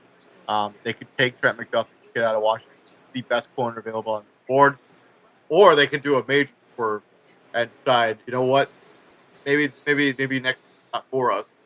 Let's take a quarterback while we have this opportunity. Let's get Malik Willis. You can sit under Ryan Tannehill for one season. We could pick. I even did this during that mock draft simulator. I had the Titans taking a quarterback here at 8, or not at 8, wherever they picked at 23. We also and I'm and they have 2 first-round picks now, so I mean they could essentially address. They still could. Yeah. But I'm glad you brought that up. We are what 19 picks in, 18 picks in. Pick number 8. No quarterbacks off the board. No quarterbacks, and no edge rushers are off the. Wait, no, two edge rushers are off the board. Yeah. There has not been an edge rusher since Kayvon Thibodeau. He's the last edge rusher off the board. Yeah, I mean, yeah, but I mean, the three of them went the top 7 picks, so you know, or 5 picks. So I think it's gonna be Jermaine Johnson. So here it is: Eagles get AJ Brown, Titans get 18th overall pick, and a 2022 third. I'm pretty shocked they traded AJ Brown. I did not see that coming any sort of way. Like, wow. So okay.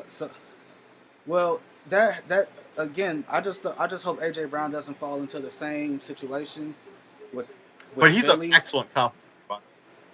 Could fit in nice. Braylon Burks is the pick for the Tennessee Titans wide receiver at Arkansas. I called it. Braylon Burks, wide receiver pick, the wide receiver out of Arkansas. Called it. Yeah, Treylon Burks. I mean, we talked about this before. That you get the extra year, you get the opportunity to control his draft rights for a little bit longer. You necessarily kick the can down the road on paying anyone. So that's You just said like that's a couple years. Like you don't have to worry about paying him. Yeah, I mean, you're gonna have under contract. Get 4 years, 3 years plus 2 years options after that. I imagine they'll, as long as he doesn't do anything, as long as he doesn't do anything insane, they'll pick up those years. He'll be on the team for 5 years at least. At least. Um, and And he's a good football player. He could really jump high. He could really play. He could really go after the catch. He's kind of like, people were calling him the like AJ Brown light. And why not replace AJ Brown light with AJ? Why not replace AJ Brown light with AJ? Why not replace AJ Brown with AJ Brown light, because it's Yeah. not AJ Brown. It's gonna be tough. Like that's a tough ass. Like I'm sure there are Titan fans who are not happy I'm sure. with this because And not to mention no matter like, he's always going to be compared to AJ Brown AJ because Brown. Like whatever AJ Brown traded does. him. You traded him. Like you traded away. Like you. This is his replacement, right? Yeah. Like logical people are like, I don't trade AJ Brown away. I pair Traylon Burks with AJ Brown and Robert Woods, and I go to war with those guys. Right? That's how you go to war. Like that's how you fight this. That's how that's how you do this. And their next pick is at 26. So to your point, like they very well still could address the quarterback issue again, because I think this is it for I tend to agree with you. Ryan Tannehill. I also maybe believe that they ride this last year out with Tannehill, and they just go for one of the quarterbacks next year's class. I don't think, I don't know. I mean, who knows at this point? This first round. Well, no, like because I think they're gonna be too good. I think they're gonna be too good of a team to like be in the CJ Stroud sweepstakes or unless things go super south. Bryce Young sweepstakes, right? Like I can very well see them getting like a Spencer Rattler like later in the draft, or just like or the like kid from USC, who might. I mean, I don't remember where he transferred, but I can see that as a potential possibility.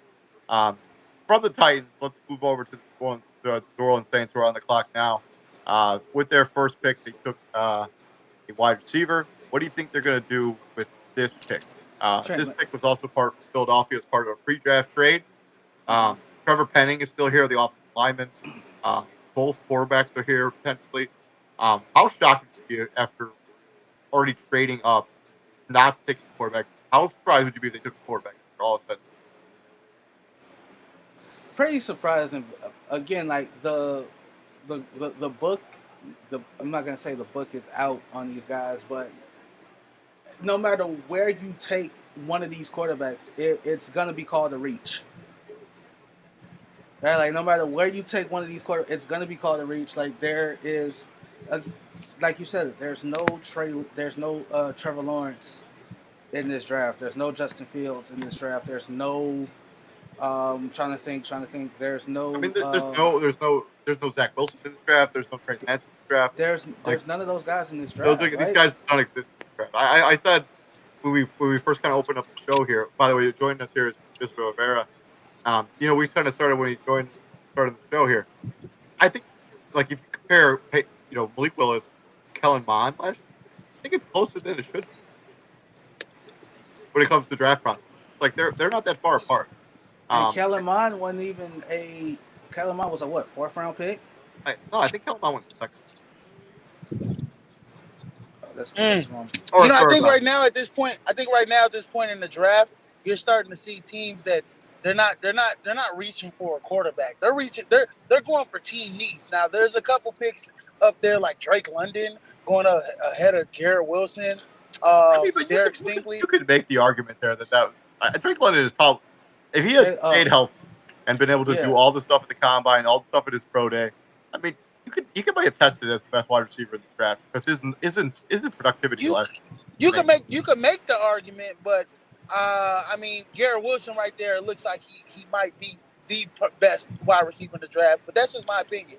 Yeah, when you talk about Derek Stingley would have been the best corner in the draft, could still be the best corner in the draft, but at 3 is a little bit of a reach because he does have those injury concerns. And now, I mean, but how much Gardner. of those injury concerns are the fact that he wanted to protect his draft stock? He knew he was going to be a first round pick. He was playing on an LSU team that obviously wasn't about to win a national championship. So you don't want to risk your future for the present, especially if you're going to be that highly drafted. So New Orleans making their pick right now. We're just waiting for New Orleans to watch the clock. How surprised would you be if they took the quarterback here? Because you kind of touched on this a little bit. I wouldn't be surprised. I would be surprised because it's not a quarterback. I'm just throwing it out there. It's not a quarterback. Trevor Pennington, the offensive tackle out of Northern Iowa, is the pick. He's 6'7", 325 pounds. I personally, I love this pick. You lose Armstead in free agency. You need to replace him with somebody. That's a really good pick for them. Yeah, I mean, it's a safe pick. It's a safe pick. They didn't reach for a QB. They know that next year's class, if Jameis may not come back next year. They traded away their first round pick this year. They don't have draft caps to take a quarterback this year. So they're rolling the dice. They're rolling the dice on Jameis this year, or for the future, in a way. Yeah. So the pick is in offensive tackle, Northern Iowa. There's Trevor Pennington right there, number 70. The dude, is a behemoth human being. You can see if you're watching ESPN right now instead of us, you can see him doing a squat, which is like I'm not even sure how much weight is on. Like that. I just saw him do a windmill dunk, and I'm like, bro, you are not supposed to do that at your size. Yeah, right. Yeah. Bro, that's he just like I see the video that you're talking about now, David. He's just squatted 626. Yeah. Yeah, he's a beast, man. That's 4 of me. That's 4 of me. Like, God dang. Like, we take a look at some of his highlights from when he was in college. You can take a look. Yeah, he's pancake blocking people in Texas. The guy's he's going to be a pretty good offensive tackle. I'm looking at his height. What the hell is 6'7" and 1/8? How is somebody 1/8 of anything? He's 6'7". This for the New Orleans Saints. I mean, this addresses a major need. I mean, you needed to address your offensive line. You lost Rayshon. You lost Armstead because you couldn't afford to keep him. And now this is where the first quarterback comes off. I also think that one thing that's not being talked about enough for the Saints is so I like how we literally all forgotten about the fact that what's his name? Alvin Kamara was arrested.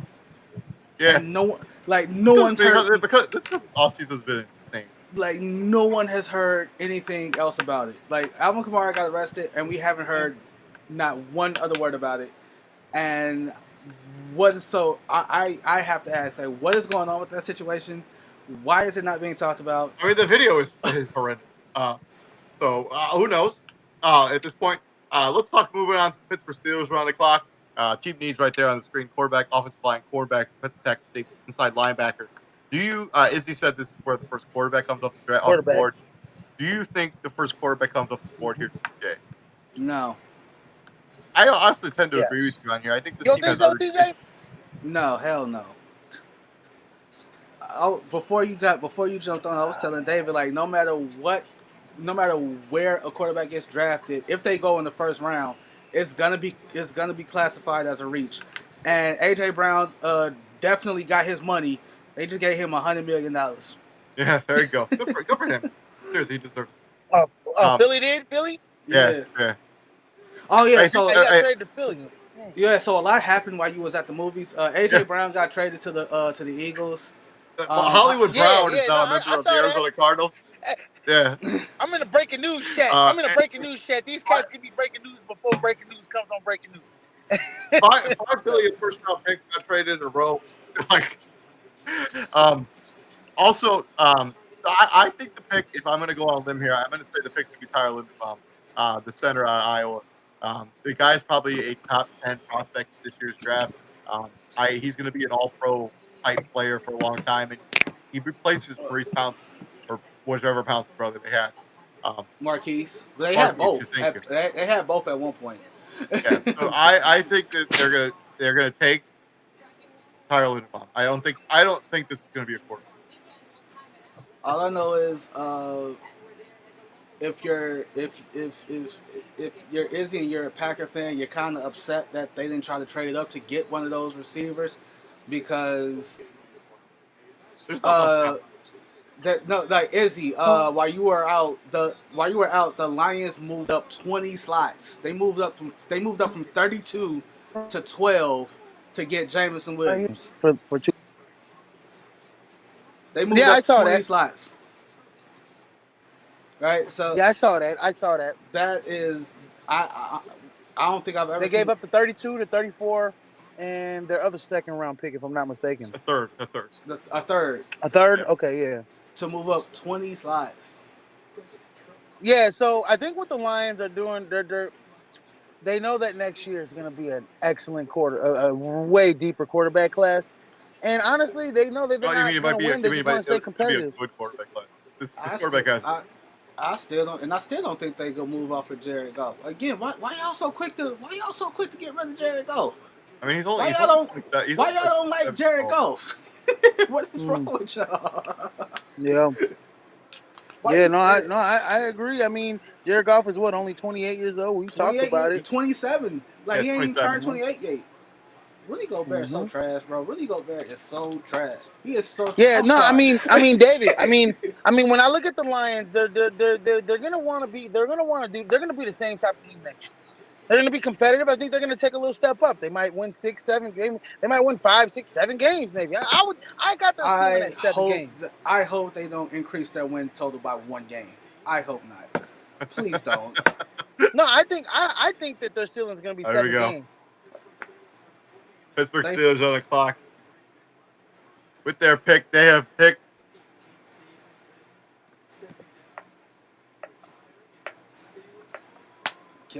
Oh, God damn it. Is that Franco Harris? Yeah. All right, I'm going to be respectful. Here we go. Legend. He's a Steeler legend. I'm going to be respectful.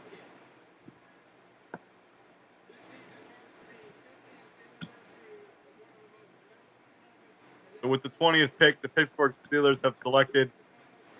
No, this is the 50-year anniversary of the Immaculate Reception. Wow. Older than normal. Huh? I feel older than normal. What? We weren't even around for the Immaculate Reception. I told you. Kenny Pickett, first quarterback off the draft. First quarterback going to Pittsburgh. Pittsburgh has taken Kenny Pickett, quarterback out of Pittsburgh. That's a reach. He gets to play in the same place, in the same stadium that he went to college. He played in college in.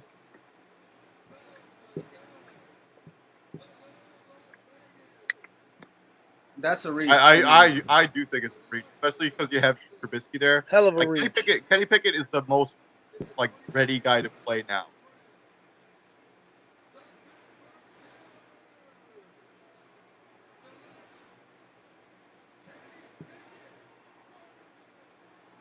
And it's a mixed reaction from some Steeler fans that are there. Yeah, right? They're like, I mean, it was always going to be like that, though. I mean, this is a team that has needed to address its offensive line, and this is a team that still wants to be competitive. To take a quarterback doesn't make a whole lot of sense if you want to be competitive. In a really tough AFC North. And I'm glad you said that, David, because I think I'm starting to, I've started to change your psyche on that. It don't matter if you go young quarterback if there's no protection for him. Yeah, it doesn't matter. I know. I'm aware, but I mean, also because of the way the rest of this draft board is kind of played out. I mean, outside of Tyler Linderbaum, there's nobody at the offensive tackle. There's nobody to take unless you're going to super reach somebody else. And if I'm the Steelers, this is a reach too, obviously. But. Right, yeah. And if I'm the Steelers, I don't hate the Tyler Linderbaum pick, but I did go center last year with Green out of Illinois. I think they got him in the 3rd round, so that's your center. I guess, but they traded. I think he played guard. I think he can play guard, but they didn't do that. So again, this is a deep offensive line draft. Now the real question is if you're New England, right? You traded for Devontae Parker. Your receiving core is still very suspect. What do you do here at 21? I mean, I don't know, man. I think because I wouldn't. I think any wide receiver that you take right now would be a reach. I mean, Sky Moore's still on the board. You can take him.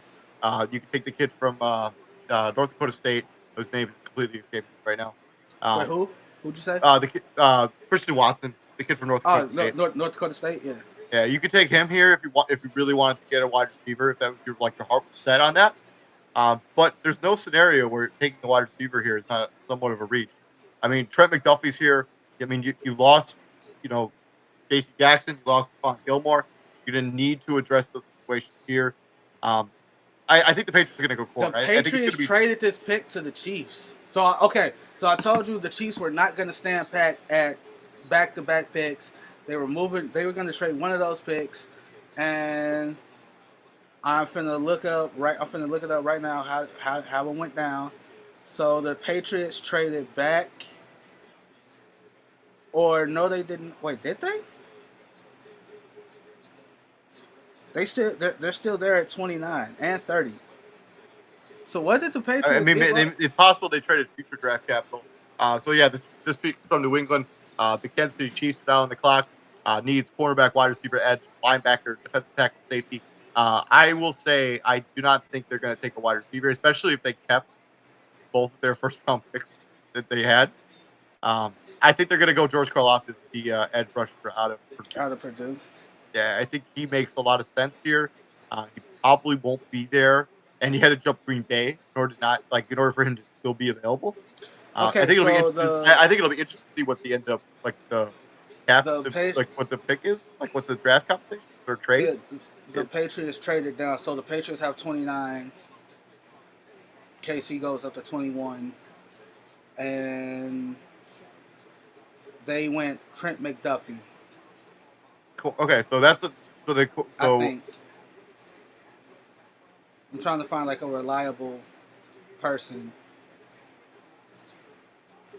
They ain't got a check mark by their name. I'm not buying it.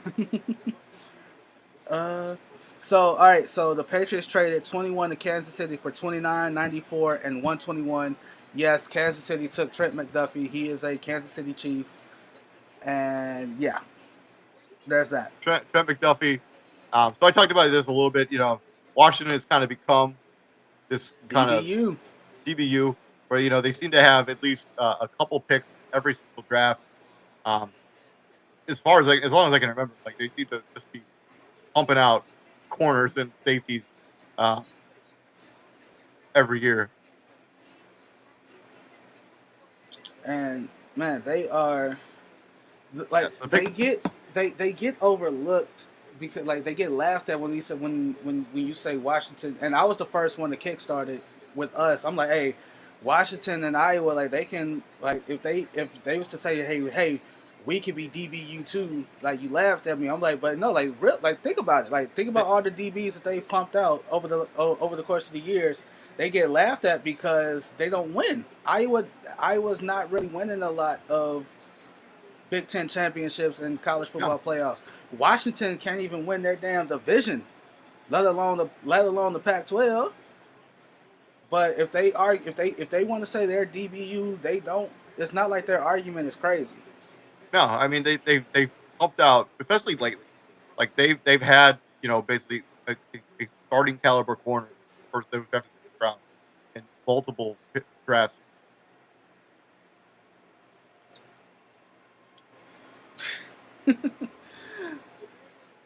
Roger Goodell just gets booed. He's like, of course he does. He's like, it's whatever. I've been doing this for I don't know how long now. I'm used to it. Yeah, I'm sure. I mean, I'm sure he gets kind of fired up about it. But yeah, this is just a major need for the Kansas City Chiefs, and because corner kind of and the Trent McDuffie is kind of a steal where they got him right. Nobody kind of thought that Trent McDuffie would still be on the board at this point. Nobody. I thought he'd be long gone by now. At least top 15. Maybe. Minnesota State Pat. I could have said them take him. It's pretty shocking that he's still on the board and available for Kansas City to trade up and get him. So Hey, I mean, you're looking at some of his highlights now. I mean, he's a lengthy corner. He can really play. Um, I he's did doing not know. I did not know he was high school teammates with DJ Ugalele, the quarterback at Clemson. He was high school teammates with him. Did not know that. Learn yeah, something new every day. great explosiveness, quickness. He's very good cover assignments. He also plays bigger than his size, 5'10", 193. Gonna need to bulk up in the National Football League, obviously. But Well, yeah, if he gets to like 205, 210, yeah. he'd be fine. Yeah, I mean, he's a good tackler for a cornerback position. So let's switch gears now to the Green Bay Packers, who are on the clock, and they got to be real disappointed by the way the draft board has kind of played out for them. If you're Green Bay, which Mr. Rivera, as a Green Bay Packers fan, what are you looking for them to do? What do you like? I mean, obviously you got to hope to get George Karlaftis is still there. The wide receiver situation kind of drawing up a little bit because there's nobody really to take here. Well, I think that although some of those other guys that were labeled first round picks, I still think it would be a reach if they was to go. What's his name? Christian Watson, the receiver out of North Dakota State. Sky Moore out of Western Michigan. They could be given first round grades. I still think that's a reach. Devin Lloyd is still on the board. Nakobe Dean is still on the board. George Karlaftis is still on the board. Yeah, about them, I'm looking at the way the board's played out, and I think wide receivers, because of the run heavy on wide receivers in the draft, there's no way I would reach for another wide receiver pick. I would probably be looking for Jermaine Johnson second, who's shockingly still on this board. George Karlaftis is still on this board. You never replace Corey Linsley. Kyle Linderbaum is still here. Like, there's some really good football players who want to get somebody who's going to help next season immediately. I mean, Tyler Linderbaum would be. I'm gonna guess that Tyler Linderbaum's the guy they take. He's too good to fall this far. Right? This far? Like, he just.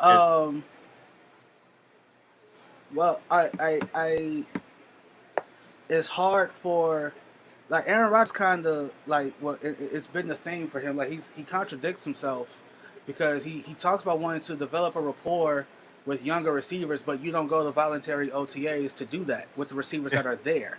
Yeah, right. So yeah. how can you say you want to do this when you don't even, like, Russell Wilson was at OTAs with Jerry Jeudy, Tim Patrick, and those other guys. He's never thrown to them before. He's not going to wait till training camp and preseason to develop a rapport. Like, no, why do that when I can get a kick? Jermaine Johnson. I don't hate that. Jermaine Johnson. Again, you lost. Is that the pick? Like, are you announcing that's the pick, or are you just speculating? Okay. Do we know a lot about who? What do we know about Quay Walker, guys? Because all I know is that the Green Bay Packers need a damn wide receiver, and they drafted an inside linebacker that I know nothing of. That he played on Georgia's defense that was star-studded. Well, and I know nothing of him. That's the thing. You just said it. So we've been saying this about any Georgia defender, right? It's hard to stand out. It's hard to stand out when when you look to your left, there's a first round draft pick. You look to your right, there's another first round draft pick. You look in front of you, there's 3 first round draft picks. It's hard to stand out and be like, yo, I'm the guy, when there's literally other guys around you who think they're the guy. Yeah, linebacker Quay Walker, kid out of Georgia, is the first round pick for the Green Bay Packers. He is a good player. So if you feel better about anything, he can really play. But I mean, he was overshadowed a lot at Georgia by other players. But I mean, he didn't really need another off-ball linebacker. Like, it doesn't think. Again, 6'3". Again with the height thing, 6'3" and 3/4. You're 6'4", bro. You are 6'4". You're 6'4". And the Buffalo Bills are on the clock. Baltimore just traded this pick to Buffalo. So again, this is a Brian Gutekunst special. This is a Brian Gutekunst special, and again, this is them saying, "All right, Aaron, like this. I think this is their version of them giving back to Aaron. Like, you know what? You just spent the last year bashing us, Izzy, Mike. Thank you. Yeah. You just spent the last year bashing our organization, right? You literally just spent the last year doing that. Welcome to the stream. Eric Avila, I work with him at the Illinois Media School. Welcome to the show, man. We just saw the Green Bay Packers make their pick. Quay Walker, linebacker. You can literally hear the dejection in Izzy's voice. Yeah, dude. He's so All mad, right, man. All right, I you know what? Let me tell y'all something right now. I am not happy about this. Okay, I am very not happy about this. All right, Israel A. Smith. That's how you sound like right now. Exactly. I'm the Puerto Rican Stephen A. right now. I'm not happy about this. Okay. Dude, come on, man. What this guy? I don't even know who this guy is, man. This is a guy you pick in the second round, third round. What are you guys doing? What are they doing right now, man? This just doesn't make any sense to me. Don't make no sense. What you need? You don't need an inside linebacker. You just signed Devondre Campbell to a large deal. What you got an inside linebacker for when you need wide receivers? This is the same year every year. The Green Bay Packers do this dumb stuff. You could have packaged those two picks, tried to get a guy like A.J. Brown. What are you doing? Yeah, hindsight's 2020. Eric, joining us on the show, man. How are you? I'm great, guys. Thanks for having me on. Yeah, welcome, man. Welcome. I went to college with and taught TJ. I went to college and taught Mr. Rivera. We started a podcast when we were in college called The Triangle, and we've just kind of kept it rolling ever since we got out of college, called Pride Fourth World.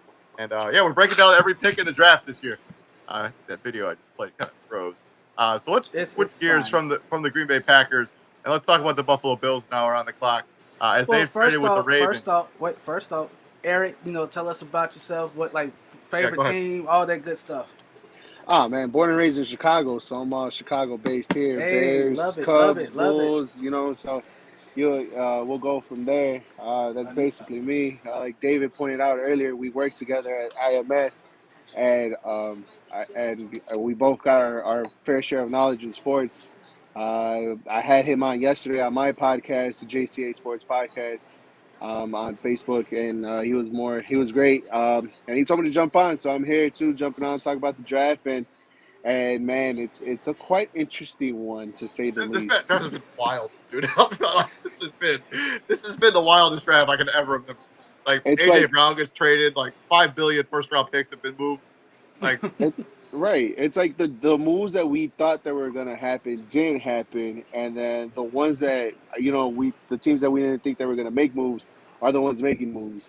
And for Marquise Brown being that's the draft, man. Marquise Brown being traded, AJ Brown getting traded. Like, we didn't think those guys were on the market, and now look, now they're on new teams. So real quick before the Bills make this pick, what do you think they're going to do here? They traded up 2 spots. So Ravens are now picking at 25. I don't know the rest of the details on the trade, but I just know the Ravens are now at 25, and the Bills traded up to jump Dallas. It makes me think they're going to take Tyler Smith off the tackle out of Tulsa. I gotta go Tyler Lindenbaum. I gotta go Tyler Lindenbaum. Like, he's there, right? Again, my issue. I don't think you need to jump Dallas in order to get him. Yeah, I mean, obviously that's just one man's opinion. I mean, Dallas, who also needs offensive line. They don't need a center. Tyler Lindenbaum is strictly a center. He's going to play center in the National Football League, not play anything else. How you know that?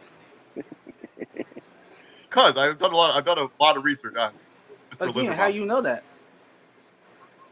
You don't know that. He never played center anyway. He never played center in college. You're going to draft a guy in the first round and then make him immediately switch positions? No. But the pick could still be Tyler Lindenbaum. The issue with the Buffalo Bills is the lack of a run game, and I've literally seen games where they get no push, like just none, just absolutely no push. Like, their running game is Josh Allen in the shotgun position, and he gets a running start towards the hole because they can't push. They can't make one for the running backs, right? That's their run game. So if I got to go offensive line here if I'm Buffalo, or defense, I don't know. Like, again, you gave up. I mean, they still need corner help. I mean, the kid from Clemson is still here. And it's Kyer Elam. Kyer Elam, the kid from Florida. I like that pick a lot, actually. again, like the last time we saw you on the field, you gave up I don't know how many yards in 13 seconds, but that's just not good. Like Leslie Frazier literally lost whatever coaching job he's ever been signed up for. Like he can no longer be a head coach in this league because of that situation. No, you the game is the game is yours. The game's yours. Yeah, but don't engage in hyperbole. You make one stop over the course of 13 seconds, just one. Game's yours. You eliminate the Kansas City Chiefs. You go to the AFC Championship, and you probably beat Cincinnati. One stop. You gave up one stop to get you couldn't do that. You gave up a lot of field position in 13 seconds for them to kick a field goal to tie the game, just for you to lose an OT. Leslie Frazier can never be a head coach again. It's almost like the guy with the Jets who ran cover 0 on 4th and 1. Yeah. And you can't. No, that guy can never coach. Yeah, he can't coach again. You're done. You're gonna be a coordinator for the rest of your career. You're done. You are never gonna be a head coach. That's the worst thing that ever happened to somebody, right? Like, Kyrie Dillon, cornerback out of Florida, goes to the Buffalo Bills here. I mean, they needed somewhere to replace Levi Wallace. So this is a solid pick, and I do like it a lot to them. Eric, Izzy, Jay, what do you analysis of this pick? Like, what do you guys think about him as a prospect and him as a player and the fit there? Go ahead. Oh yeah, it was one of the high needs. No, it's good. It was one of the high needs that Buffalo got or needed actually. So right now, look, Buffalo Bills they need very little little help on this team. They need to beef up as much of the positions they can. I agree with TJ. The running game is basically what they need, and right now in today's age, the running backs are not they're not viewed as this high. They will probably find one maybe in the second, third round, but Buffalo. Yes, sir. Buffalo definitely just needs the depth in the position. That's why they went cornerback in this position or this spot. See, I like. Yeah, see, I like this pick because they're basically saying, okay, we have to play defense. We can't give up them drives, them quick drives that we did to KC in the playoffs. So we need to beef up our secondary. We need to keep up with those wide receivers. I know Tyreek Hill ain't there no more, but they did add some other guys like Juju. I believe. Who else did the Chiefs add as well? After Tyreek Hill. Allen Robinson. MVS. Oh, it's MVS. Yeah. So they still got some speed. You still got Pat Mahomes. You're gonna need a cornerback. You gotta beef up that secondary. You can't give up big plays like that. You had the game wrapped up in the playoffs. So I mean, Darius Ward tore his ACL, so we don't really know when he's gonna come back next season. And they lost Levi Wallace. Levi Wallace was their number 2 last year. And so you basically had no choice. You had to replace him. But I also don't, the trade is interesting. I don't necessarily think you need to jump Dallas to get him. So that's interesting to me. Give up draft capital to make a trade that probably wasn't necessary. That's, who knows? See, here's the thing. Again, if that's your guy, go get your guy. I'm not waiting. I'm not playing around. Right. There's no such thing as an unnecessary trade to get a guy that you want. That's your guy. Plus your division is already tough. I'm gonna say right here. Who's this? Dallas. Pick ain't in yet. We got time. Go ahead. I'm gonna say right here with Dallas. We got Jermaine Johnson coming up. Or the guy you just mentioned, Lindbaum. Tyler Lindbaum. So Jermaine and Tyler Lindbaum, yeah. And so remember when we did the pre-draft and Dave was like, "Damn, I can't believe Jermaine Johnson dropped down your draft." Look at him. You're right. I gave Christian so much shit yesterday. And he'll fall right into this lap right here. I gave Christian a pretty hard time about him where he had Jermaine Johnson falling into the draft. And I feel pretty stupid right now. So. No, but real quick, guys, just to go back on the draft from the Bills. Remember, their division got a little bit tougher now that they have to face Tyreek Hill twice a year with the Dolphins. And so maybe going this pick with the cornerback, it's a wise pick for them too. They need help in the secondary. So just right, and their division is tough with the Patriots and now with Tyreek with Miami. So I think it's overall a smart pick. And not to mention, like the way the draft board kind of fell out here. I mean, all the offensive linemen early. Like it was just like offensive lineman, wide receiver. Like there has been not a single linebacker's been taken. Only one safety's been taken. Like the only free edge rushers that you pointed out earlier has been taken. Like Jermaine Johnson's still here at 24. Like that, I never imagined he would still be here. I think I had him mocked at like 12 to the Minnesota Vikings when I did my last mock draft. So yeah. But back to the Cowboys. Yeah, I think this Jermaine Johnson thing, he would be potentially a steal at 24. Get him here if this is the route they go. Absolutely. I would hate it if they took Tyler. Absolutely. That dude has like 3 years like of maturing before he can really be a productive player. I mean, gosh, man. What, like, this is the thing that makes me so upset, guys, is that Here we Packers go. went with Quay Walker. Is he still And mad? the Kobe Dean is still on the board. Oh, he's And still the mad. Kobe Okay. Dean is Of still course on the he's still board. mad, dude. Have you met What are you Packers doing fans? picking They don't Quay all of a Walker? sudden. They don't What all are of you a sudden doing get not picking Quay mad. Walker? And the Stay Kobe mad. Dean is still on the board. I'm mad. I'm big mad. I'm big mad. I'm big mad. Anyway, I'm enjoying this. I want a little bit. Gutekunst out. I want Gutekunst out. Anyway, I want Gutekunst out. I can't believe this. This is putrid, man. This is ridiculous. Really? Hold on. First off, really? That's really? Like, No, really? you know what, TJ? I bet this. Inside, you guys are all laughing it up. It's all good. It's okay. I'm having a It's all blast. good. I mean, As us Bear fans, Eric included, I is having bet a you great are. time. And look, Wait, I no. came in with yelling, so I mean, I'm already enjoying it as it is. I mean, no, like really, like you want Gutekunst out, where did this come from? I mean, like you had ample opportunity to say Dallas is taking Tyler Smith, Smith. the offensive tackle out of Tulsa. Man, I'm telling you, man, I did not understand that at all. This is the Jerry Jones pick. I know he's got all the intangibles to be an elite tackle in that league. His technique is not right. A Jerry Jones pick is what they did the year before getting CD Lamb. Like this is a safe pick. This is safe pick, dude. This guy has question marks all over. This is the son making this pick. This is not Jerry. This is the son making this pick. This is not Jerry. Come on, man. We know what Jerry Jones like to do, and it ain't this. I mean, taking the tackle out of Tulsa, I think he led college football in holding calls last season. Like his mechanics and he needs tons of work, and they're gonna expect him to start at right tackle. It's just not a recipe for success. It's not. I don't think this is a good pick at all. It's not a recipe for. I'm gonna tell you this right now. Hold on. It's not a recipe for success versus what they have already. Who's there? I mean, you're not making any point that's not wrong. I just all right. It's not something I would have done. I think this is a reach. I like this guy to go in the second round, maybe to Bears, where he had time to develop. I mean, the pressure could be on him. Start at right tackle next year. He's just not ready. We don't know that. Like, damn. He was holding. He led the college football in holding calls. Like that doesn't happen on accident. That's crazy. And he played at Tulsa, played in the AAC.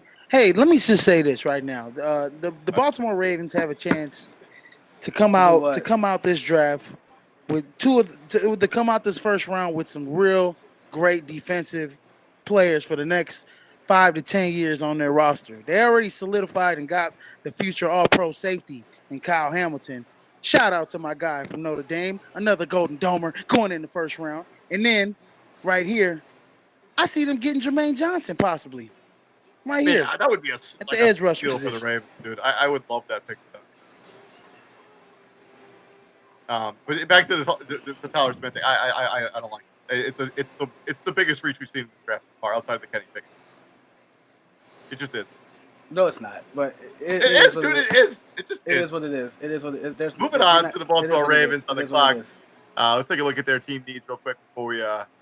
So their team needs offensive line, corner, wide receiver, linebacker, edge, defensive tackle, especially wide receiver now where they traded away Hollywood. It's definitely receiver now. I mean, but there's nobody to take. Like, you look at the board, like, the wide receivers that are still available. I'm not taking any of those wide receivers here. I mean, Sky Moore is a decent player, but, like, he has question mark. Christian Watkins is a little undersized. or not undersized. He just has question marks. 6'4". Sky Moore, John Mitchell the third John got Michie. injured during the eighth SEC title game. And never played again. Didn't play again. I George don't know when Pickens John went off Michie an got ACL tear 2 years ago. I'm not even going to entertain any of these other guys. David Bell, Calvin Austin III, George Pickens. Flyer. George Pickens, yeah, he tore his ACL. And he was okay last year. He's got all the intangibles. 6'3", 195 pounds. I don't know, like if, and damn, I gotta leave for work in like 10 minutes. Like it's fine. It is what it is. Yeah, Baltimore. I don't know what the plan is now there. I don't understand that Marquise. I like they got a first round pick for him. I'm kind of shocked they did. But I don't understand. Well, that's the Cardinals. Like let's not act like they are the most well ran organization, right? Like you're literally having a debate on whether to pay the guy who got you back to relevancy, right? You're having that conversation. Like why? I don't know. Like all he has to do is say, look at what you are with me, and look at what you are without me. Without me, you're picking number 1 overall. That's not by accident. Yeah, I think it's going to be Jermaine Johnson second. He fills a major need for the team. So let me. I'll roll with Jermaine Johnson. Yeah, none of the wide receivers that are left on the clock, like you said, David. They're late late first rounders or like definitely second rounders. I mean, he's only saying that he's literally only saying that because he's literally only saying that because the Packers pick at 28, and he still wants one of them. He wants one of them. He doesn't know which one, but he wants one of them. Just throwing that out there. That laugh reminds me of You're not a mind reader. You don't know me. You don't know me. You know, y'all notice he didn't like deny that. So no, he didn't. He just did the Seth Rollins laugh and just carried on. So I think I am a bit of a mind reader, sir. You didn't? Yeah. I'm gonna go Jermaine Johnson second. I think he would be a steal here at 25. So again, this is why. Like, why does the first round of the draft take 3 fucking hours? Like, you don't need that. Like, come on. It's all about the theatrics, dude. They wanna have all this. Like, what is this? Like, do we need this right now? No, like people hanging out outside. It's windy as hell in Vegas anyway, so they that's what they complain about in Vegas when it's too windy. Yeah. That's what they complain about. 30 degrees here in Chicago right now. 40 degrees. Or it's too hot too. It'd be too hot in Vegas sometimes. Like they don't have to worry about mosquitoes, but like no, it's God forbid it be a little windy. God forbid. Would love that. Like I would love for that to be the only thing I had to deal with if I lived in that kind of situation. Like, wind, I can deal with some wind. I ain't gotta worry about no mosquitoes biting me when I'm out late at night. What? Come on, man. The pick is in. The pick is in. Who Absolutely. Is it? I don't know. We're gonna find out. But if we had, so we are 25. We're 7 picks away from this being it. If I had to pick a winner of the first round, it is definitely, without a doubt, the 2 New York teams. They hit it out the park with their draft picks. Like you would have had to been trying very hard to get that wrong.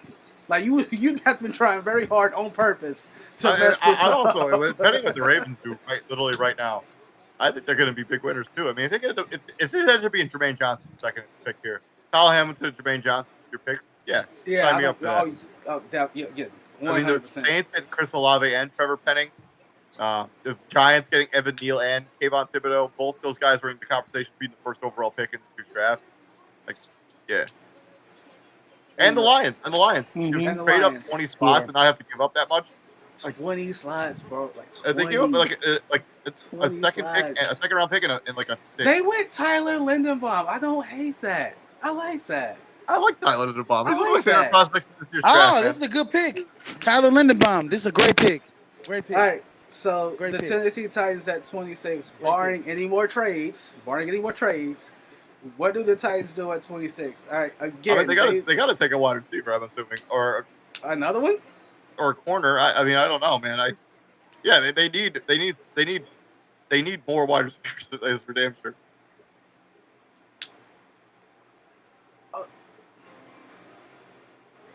Again, the pick's been in for like 5 minutes already. Like I don't know why. Like Goodell need like a scooter that he can ride to the podium and announce the pick. That way he ain't got to walk back and forth and be. Cause I know he's slow. I know he's slow with it. Like they don't need to do that. These next 7 picks gonna take another 45 minutes. I swear to God, bro. And I really gotta go. Like the fact I'm still sitting here is beyond me. Like if you gotta go, man, we'll talk tomorrow. I'm usually gone by. Say like 7 minutes. You don't need 7.5 minutes in between your pick. Like you know what you want to do. You know by this point. Let's talk about Tyler Linderbaum's fit in Baltimore. Before we start, freaking out about how long his pick is gonna take. No, it's a necessary pick. Again, when healthy, we know what the Ravens are. They are a player in the AFC picture as a whole. Mm-hmm. Right? They are a player. Right? We don't know we don't know how their season would have ended last season had the entire team not been hurt. Like from Lamar Jackson down, it was injuries left and right.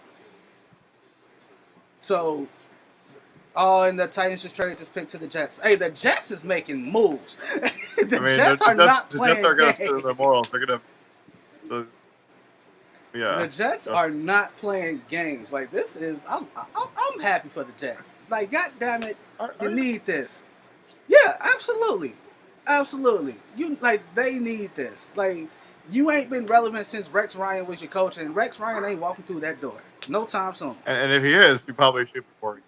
And you are absolutely correct.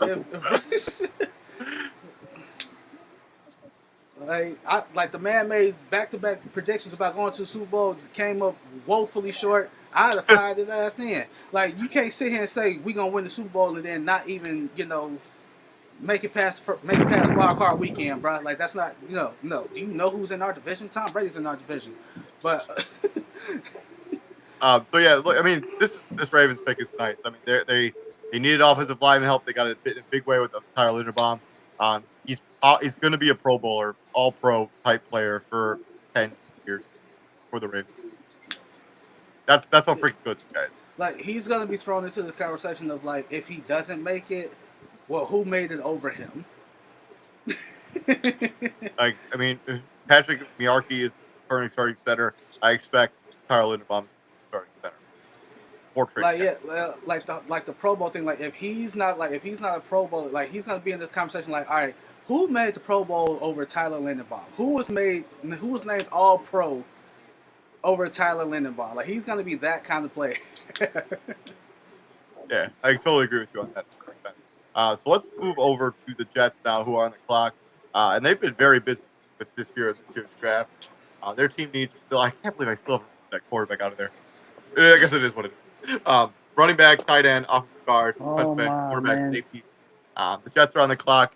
I personally think they're going to go with Jermaine Johnson second, conveniently still on the board, and the Jets would come out of here with Ahmad Gardner, Garrett Wilson, and Jermaine Johnson second. I'll be interested to see what the trade compensation is for this trade. Here, I got to reach for you, David. I got to reach for you right here. Breece Hall. No way. Kenneth Walker. 0 chance. It will not be a running back. There will not be a running back taken. I'm just gonna go out. I'm just gonna just guess it. I'm a betting man. A gambling man. Well, not really, truly, but I'm just saying. They have I'm a million gambler right here. Roster. Like that would make. All right, this is my last pick, and then I'm gonna head out. I just want to see who they pick. But I would prefer them. I think you're right though, David. If they don't get Jermaine Johnson, he's just sitting there. I mean, when you look you're at doing your team a disservice. He's just sitting there. Jacoby Dean is also there. They need a linebacker. Devin but Lloyd. Jermaine Johnson had first round buzz on him, like top 10 buzz on him at one point during the draft process, and for him to drop all the way to 28 or 26 possibly. now. Yeah, possibly. Well, all I know is the Tampa Bay Buccaneers are on the board next after this, and if what's his name? Oh, and it's Jermaine Johnson. They are loving this right now. Like the Jets fans are ecstatic. It is sensational in New York today, bro. Like they are There loving you this. go. It is There you go, Jermaine Jermaine Johnson. Like, Johnson bro, for the the win. Jets are having a draft. I am loving this for them. Yeah, they having the best draft this so guy far. getting this guy where they got They're him, having dude, the best draft is so a far. straight up steal. Like he's a good It's player. an absolute steal. Like this is He's crazy. about to put the league on notice as soon as he comes in the league. Yeah, As soon as he this comes guy in is the a league, straight up he's about to steal, put dude. them on notice. There was a time during this draft process I mentioned 7,000 times, but a top 10 pick was where he was projected to go, and for him to fall all the way to this point, like that's a steal. There's no other way to describe it other than being a steal. And TJ, I will see you later, man. We will do tomorrow. We will do winners and losers draft process. I'll send you a time later. All right. All right. Yep. All right, man. Have a good day at work, man. buddy. Have a good one, man. Tampa Bay now on the clock. So traded their pick to Jacksonville. Jacksonville is now on the clock. Oh yeah, this has been What I love very about Jermaine entertaining Johnson, man, he is. draft. Yeah, what I love about Jermaine Johnson, he's long. He's very athletic. Just look at these plays that he's making, man. Like his arms are his weapon right there. I mean, he's getting his arms first on D ends. Look, he's great in the run game. I mean, this guy's one of the best defensive ends. I mean, in the draft, and he just slipped all the way down to 26. I mean, for the Jets, I mean, this draft haul has been really impressive for them.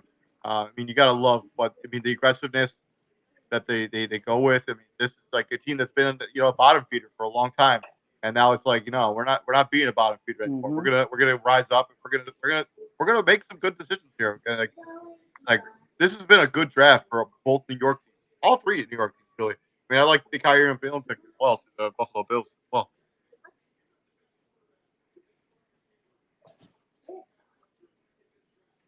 Yeah, the Buffalo Bills. I unfortunately do not have any well. video, But yeah, so I cannot play. I apologize. I'm running low on video. Yeah. So right now, who does Jacksonville go with? What's Jacksonville's pick right here, David? So I mean, based on their needs, I mean they went Trayvon Walker, first pick overall. So they have. Mm-hmm. I mean, they have a bunch of needs: outside linebacker, defensive tackle, wide receiver, tight end, safety. I mean, Daxton Hill is on the board. He's a pretty good safety. They want to address that situation. Jacoby Dean is probably the best overall player available still. You can kind of put him all over your offense, all over your defense. Who's a good football player. I don't honestly. I'm not really sure. Let me take a look at the best available players. I mean, Devin Lloyd's a good linebacker. He's still available on this board. Andrew Booth Jr. if they want to address corner. George Karlaftis is still here. He kind of seems a little redundant. The fact that they took Trayvon Walker. There are some wide receivers here. Maybe I don't really understand the trade up for a wide receiver because I think you could have gotten one of these guys at the very first pick in the first round. It could be a Travis Jones who if you look at his pro day or his combine from Travis Jones, the kid out of UConn, like his numbers were like eerily similar to Jordan. Oh yeah, you're absolutely right, Dave. And at this point, I think whatever is the best available, a safe pick for the Jacksonville Jaguars coming up. Obviously, the offensive line is a help needed, especially if you're going to have Trevor Lawrence there for the future. At this point, it's just now building your team interiorly as much as you can, best way possible. I think the problem with that mindset is any offensive tackle you take right now. I mean, I guess you could take Bernard Raymond, but even that feels like everybody else that you could get would be an immense reach. Like none of them make any sense. Just outside of Bernard Raymond, if you wanted to go that route, Jaguars. I mean, let's just be honest. Now at this point, we're at this range where Jacksonville comes in, they're trying to. I feel like in their big board, how the draft has fallen. I think they're already reaching into their second round pick that they were going to get. They were going to be the first overall pick in the second round. So I think this is what they're aiming for right now.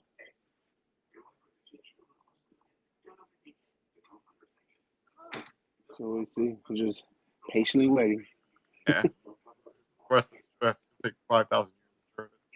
For real, man. If there's only one bad thing about the NFL draft, like you guys were saying, is that these guys take forever between picks. Like say They the pick's put a already bunch in. of nonsense in, like between every pick. It's like no, like Yeah, man. just keep it to the football stuff. Come on. Right. But now that I they're mean, Vegas, also, so I'm also running out of graphics. Like if somebody takes somebody like completely off the wall, I will literally not have anything I can put on. He said somebody take somebody off the wall. Like, because I put when I was building this original like the graphic database, right, for the pictures of the guys that I think could get drafted, I put like 55 guys.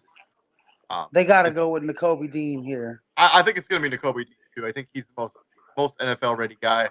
And you know he played on a team that won the national championship. Got to be. He was the leader of that defense, man. Yeah. Oh my gosh. You know what? This is just depressing you, man. You know, just whatever. It's gonna be okay, man. Yeah, I'm sure I will be. I'm sure. At 28, we're gonna get some. At 28, we'll probably get Alex Pierce from Cincinnati. maybe you'll take Malik Willis. He's still there. You said who? Malik Willis.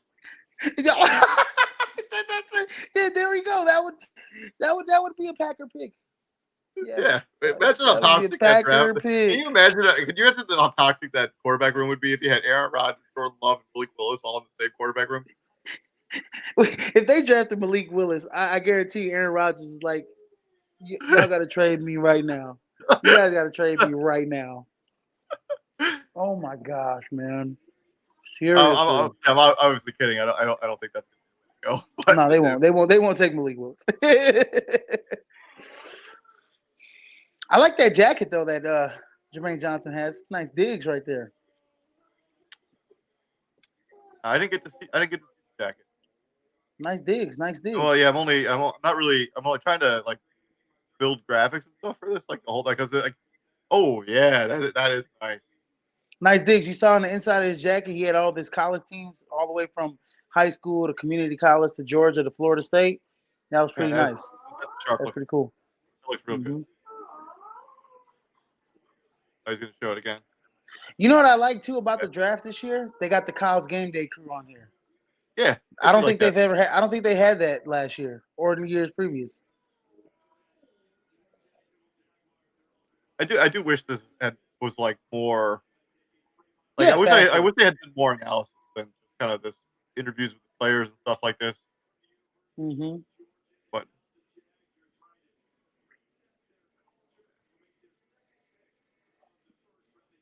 what are Christians doing right now? Nakobe Dean. Let's do it. And this is a team, and they're gonna stink it up next year too. But I mean, right now you just get your building, you get your main pieces, you know. Yeah, Kobe Dean, linebacker out of Georgia, is picked for the Jacksonville Jaguars. I do have a graphic for him. Kobe Dean. Devin Lloyd. That's not a bad pick either. Devin Lloyd is not a bad pick either. You can't go wrong with either or right there. Either of those linebackers, they're both excellent players. Devin Lloyd tape is immense. This just means Bill Belichick is going to get his guy. You think? Yep. Bill Belichick is going to get his hands on the Kobe Dean. Yeah, it's a very Bill Belichick type pick. Are these 10-minute rounds? I mean, how many? Is this a 10-minute pick for the Packers? Yeah, they got 10 minutes to screw it up. They better not screw it up. I mean, okay. And yeah, the pick is in for linebacker out of Utah. He did not impress as much as people hoped for at the combine or at his pro day. But when you watch his football tape, He's extremely strong, rangy athlete. He goes Mhm. sideline to sideline. Like the dude is just special. Like when you watch Utah games, like he was basically all over the football field. Mhm. And this, yeah, I like this pick a lot for the Jacksonville Jaguars. It gives you a toughness, it gives you that edge. The dude can really play. And yeah, I'm not Yeah, at he's all a concerned. catalyst on that defense for And I'm Utah. not at all concerned about his stuff.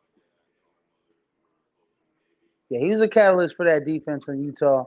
Had a great game against Oregon in the Pac-12 championship. Um, yeah, this dude's solid, man. And I would have won. I think the Kobe Dean's better, in my opinion.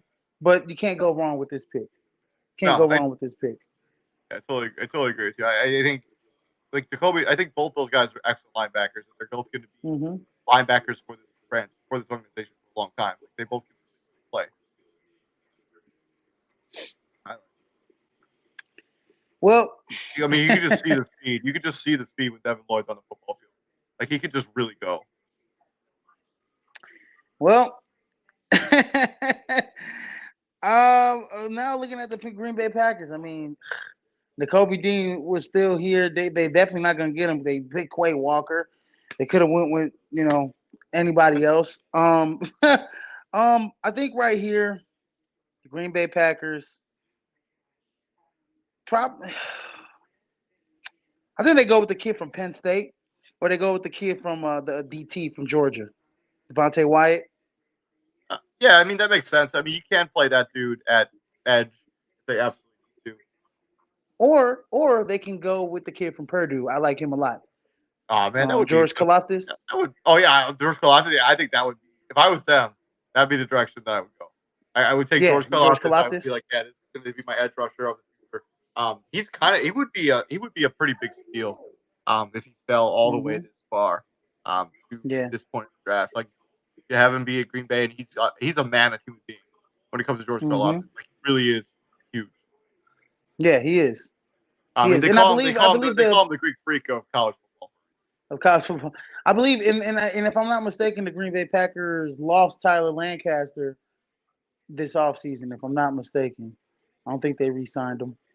Yeah. I mean, he's 6'4", so that's a hole you need to fill. George Kalafdis. I mean, he's got lethal athleticism for his size. Still, they don't match pass rush potential. And when we talked about this when the Jacksonville Jaguars were on the clock, sure, you could try to take a wide receiver here, right? You could, but the best wide receiver still available on this board, it would be a reach to try to get. Mm-hmm. Like you'd have to be like, let's see here, Christian Watson. Yeah, and he had that pick six against Oregon in the Pac-12 championship. Yeah, Devin Lloyd's a solid pick, man. He's a really good football player. The fact that he's still here is also a deal. Like Jacksonville traded up to get the right guy. When you look at their draft now, they added Trayvon Walker and they added Devin Lloyd. I mean, that's two levels of your defense that they've improved during this draft, and they can go out and get some corners to complement. Yeah, and then you still got Griffin. You still got Josh. You still got Josh Allen as a pass rusher. So you pair him up with Trayvon Walker. Yeah, the other Josh Allen. You pair him up. I mean, this, like I said, man, this team has so many holes. They're not gonna. Rome wasn't built in one day, and the whole Urban Meyer thing was abysmal. That experiment was abysmal. So they're looking for this year to be a breath of fresh air. Let's see what, Trevor Lawrence, if he takes that next step. Up. But I think what they've done on defensively, Jacksonville is pretty solid in this draft. Yeah, I mean they've taken two. They've drafted twice so far, and that both picks have been. Yep. So, I mean, absolutely. I don't necessarily love the Trayvon Walker, but that's neither here nor there. Absolutely. Because honestly, his rise to the draft board, I think is something that's scratching. Like I don't really understand, like where like all of a sudden everybody's in love with him.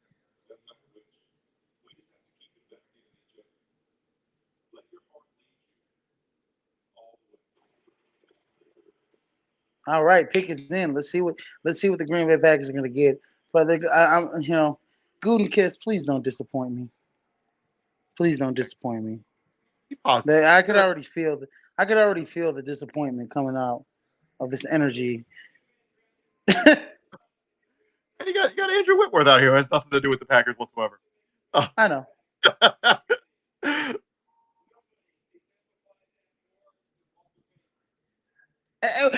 Oh my gosh, David. What is the NFL doing? Shouldn't he be like Walter Payton Man of the Year award or something? Shouldn't they be doing this on like the Chicago Bears pick or something like that in the next round? I mean, the Bears don't have a first round pick. So No, I'm saying the next round. No, they have a second round pick. Yeah, they do.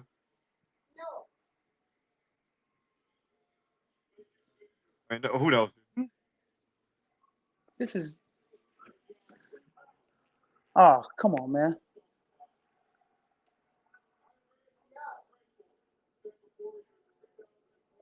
Get to the pick already. They want to make it one wait agonize. This is agonizing.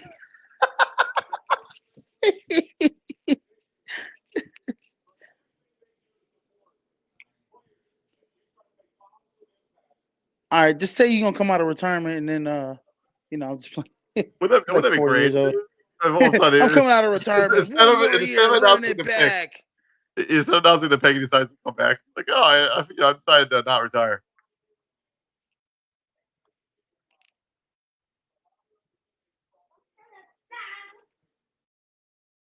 That's why the first round of the NFL draft takes 5,000.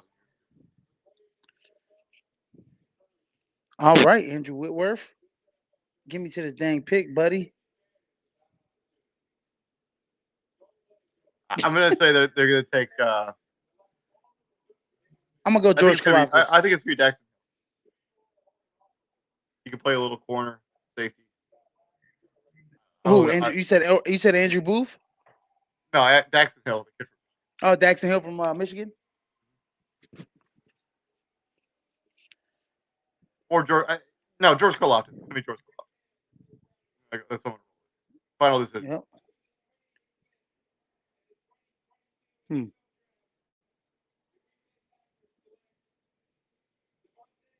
Told you. Yep. Devontae Wyatt, defensive tackle from Georgia. Yeah, Devontae Wyatt, defensive tackle out of Georgia. Pretty solid pick.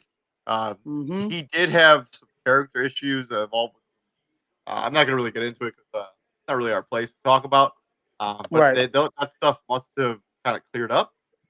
Or else I guess he would have fallen off a lot of draft boards. But Devontae Wyatt, yeah, he's a good football player. And another Georgia Bulldog coming off the board here in the first round. Well, I'm gonna say this: the Green Bay Packers are a little smart in a way. They got two kids from Georgia. Well, they got the wrong inside linebacker. It's almost like this with the first pick with Quay Walker. It's almost like, Gutekunst. Okay, LaFleur. Who's that linebacker that was killing it for Georgia? Who's the leader of their defense? God, let me go look at the roster. I think it was Quay Walker. Oh, okay, let's go pick him.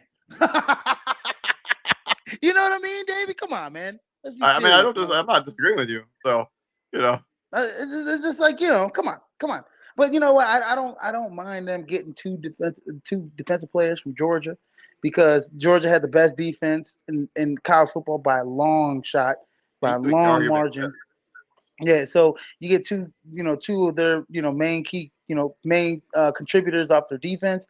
I mean, golly, I'm looking at this kid run sprints, running track. He was killing it, but his numbers at the combine were pretty outstanding. Like, really, that's when he really kind of came into his own as a prospect. And I mean, you're getting a guy who, he's the winner. He knows how to win. He knows how to play at the highest level. Yes, played sir. the SEC, so he's battle tested. Sure. I think the Packers looked at it as, okay, all the main wide receivers that we pretty much wanted are gone off the board. So we're gonna have to just kind of go with our backup plan, and it's defensive players. Just bolster our defense. We need a linebacker next to Devondre Campbell. The wrong one. We need a defensive tackle that's going to fill up where Tyler Lancaster was. Devontae Wyatt's perfect. You match him up. I know they got the big boy TJ Slaton from Florida last year. He's, I don't know what's going to happen with him, and they're looking for big things to happen from him in the middle to stop the run. So I like it, but I think in the second round you'll see the Packers going to get wide receivers. Oh, I totally agree. And Pierce, there's no Pickens way is going to be there. in this world that they can come out of here without at least one wide receiver, at least one. Aaron Rodgers would lose his mind, like just straight up lose his mind. Oh man! And I mean, of course, then the New England Patriots, who are on the clock now, they're of course going to get the guy they want, right? When it comes to the draft, go ahead. I mean, yeah, we got the New England Patriots. Of course, they're going to get the guy they want, right? Kobe Dean still on the board. Still makes complete sense there. Let me go ahead and let's talk about New England a little bit. So what do you expect New England to do? They traded back with Kansas City. So now they're on the board here at pick number 30 or 29. Sorry, 29. Patriots major needs: cornerback, linebacker, safety, defensive tackle, offensive line. Andrew Booth Jr. is also still here on the board. He could potentially be for the New England Patriots here as well. Or they could take Daxton Hill. There are lots of different directions that New England can go, and they picked up additional draft capital in order to move back and make this selection. Yeah, I mean, there's still a lot of good players. I mean, I don't necessarily think they need a edge rush or anything. I think Daxton Hill's he's a Bill Belichick type of guy, a guy that you can utilize him all over the field. And you can play Daxton Hill at corner. You can play safety.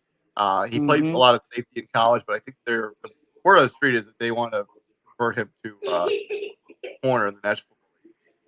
Yeah, and I think that's what Bill Belichick likes. He likes those kind of utility guys that he can use all over the field. But they do have a big need at inside linebacker, so I wouldn't be surprised if they go Nakobe Dean here, who, godly, I can't believe he slid this far in the draft. I actually, when I did the mock draft yesterday, I actually had Nakobe Dean falling all the way to the Lions at 32.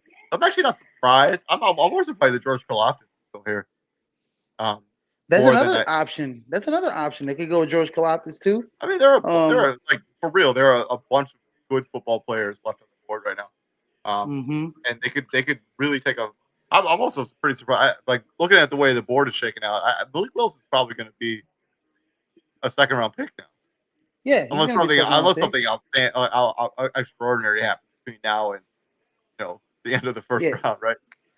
Malik Wilson is going to be a second round pick. And I know everybody was really impressed with him in his workouts and everything, pre-draft workouts. But in my opinion, I mean, you had to transfer from Auburn to Liberty. And my thing when I saw him at Liberty, he holds that damn football too damn much. And so I think the other thing about him, like if you're going to be a quarterback at Liberty, like your numbers should be insane. When you look at his numbers down the stretch of last season, it wasn't particularly good last year, right? It wasn't like played. Yeah, and when they played Ole Miss last year, he wasn't particularly good in that game either. And now it's just ability to showcase his skills against the SEC school. I mean, people have fallen in love with the arm talent, and the ability, and the size.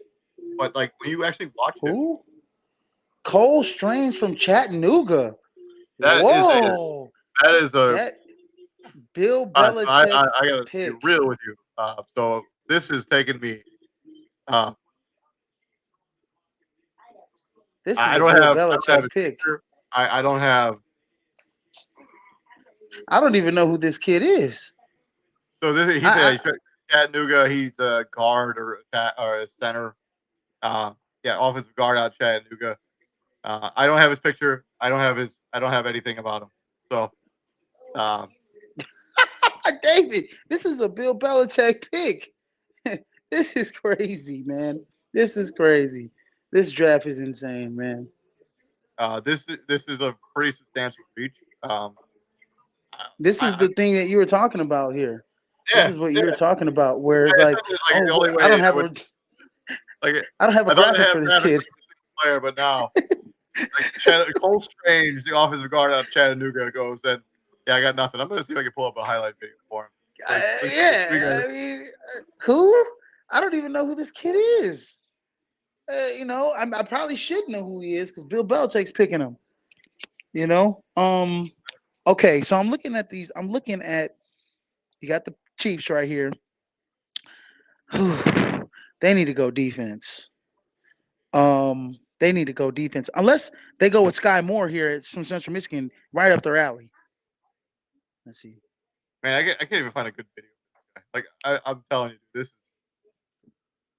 Bill Belichick always throwing the swerve. Oh, the Greek freak, George Karlaftis. See, I knew they're gonna go with a edge rusher, defensive end. Kansas City I knew they're gonna committed. go with some type of effort. I was gonna say, Boye Mafe. He's on the clock. They've taken edge rusher George Karlaftis out of Purdue. Mm-hmm. That's an excellent pick. That dude is so talented. They call him the Greek freak of college football. He's not built he's built to be a football player. This kid was born and raised in Athens, Greece, and moved to West Lafayette in 8th grade. He's only been in the States for like 8 years. This kid. Oh my gosh, this kid, man. This guy's giving me goosebumps, man, the way he just hit that guy. I mean, he's a big human being. If you've seen his number, I mean, I remember 6'4", seeing a couple games of his. He's got all the intangibles. This is a really good pick for Kansas City. I mean, they needed another edge rusher outside of Chris Jones and Frank Clark, who's getting a little up there in age. They just chose not to resign Melvin Ingram. So yeah, they needed to replace that situation. It's a pretty good pick. I like it a lot, actually. George Karlaftis. Interesting. This pick would have been a great pick by the Packers. Oh, this would have been an excellent pick by the Packers. But you know what? I'm not mad with Devontae Wyatt. I'm mad with Quay Walker. I'm not mad at Quay Walker. I'm mad with the pick that they made to get Quay Walker. Like, I feel like these teams sometimes, like the Packers, you're looking at what he did at the combine. No, put on his highlight tape. Yeah. Kobe Dean was the best linebacker, and he was the leader of that defense. That was the number one defense in college football. How he doesn't go at inside linebacker at that pick is mind-boggling to me. That's all I got to say. Yeah. So, but here's some of his highlight tapes. Look at George Karlaftis, really nimble off the edge.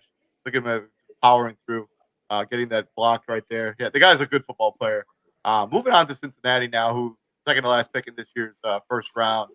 What do you see Cincinnati do? They did a lot of on the offseason addressing their offensive line. So that necessarily might not be as big a need as it was, when we first started to talk about Cincinnati. Quarterback, offensive line, safety, linebacker, tight end, the places of need. What do you see Cincinnati doing here? I actually see them going with either Daxton Hill or Andrew Booth right here. I think if they can bolster their defensive backfield, that'd be awesome. I mean, they like you said, they addressed a lot of offensive line needs. So, and there's not really an offensive lineman right here that I think that is, worthy of taking, in my opinion. Yeah. So, I go. Back to that dude for Chattanooga win. It's still shocking.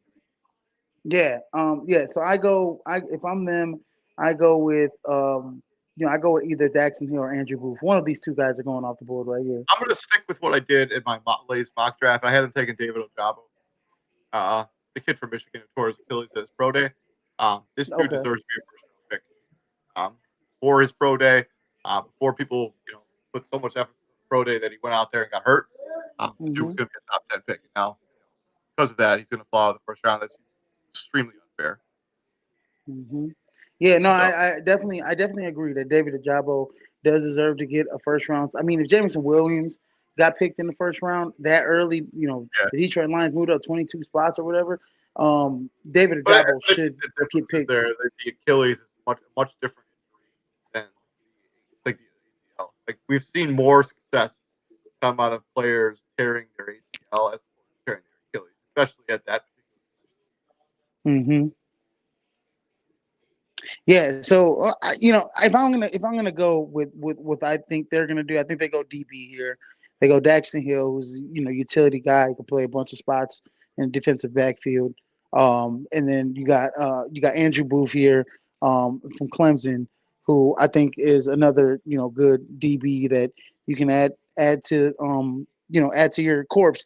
And I want to say this: the kid from Atlanta, the cornerback from Atlanta, that got burned by Justin Jefferson and Oh, you're talking Jamar about Chase in the national championship. AJ Terrell.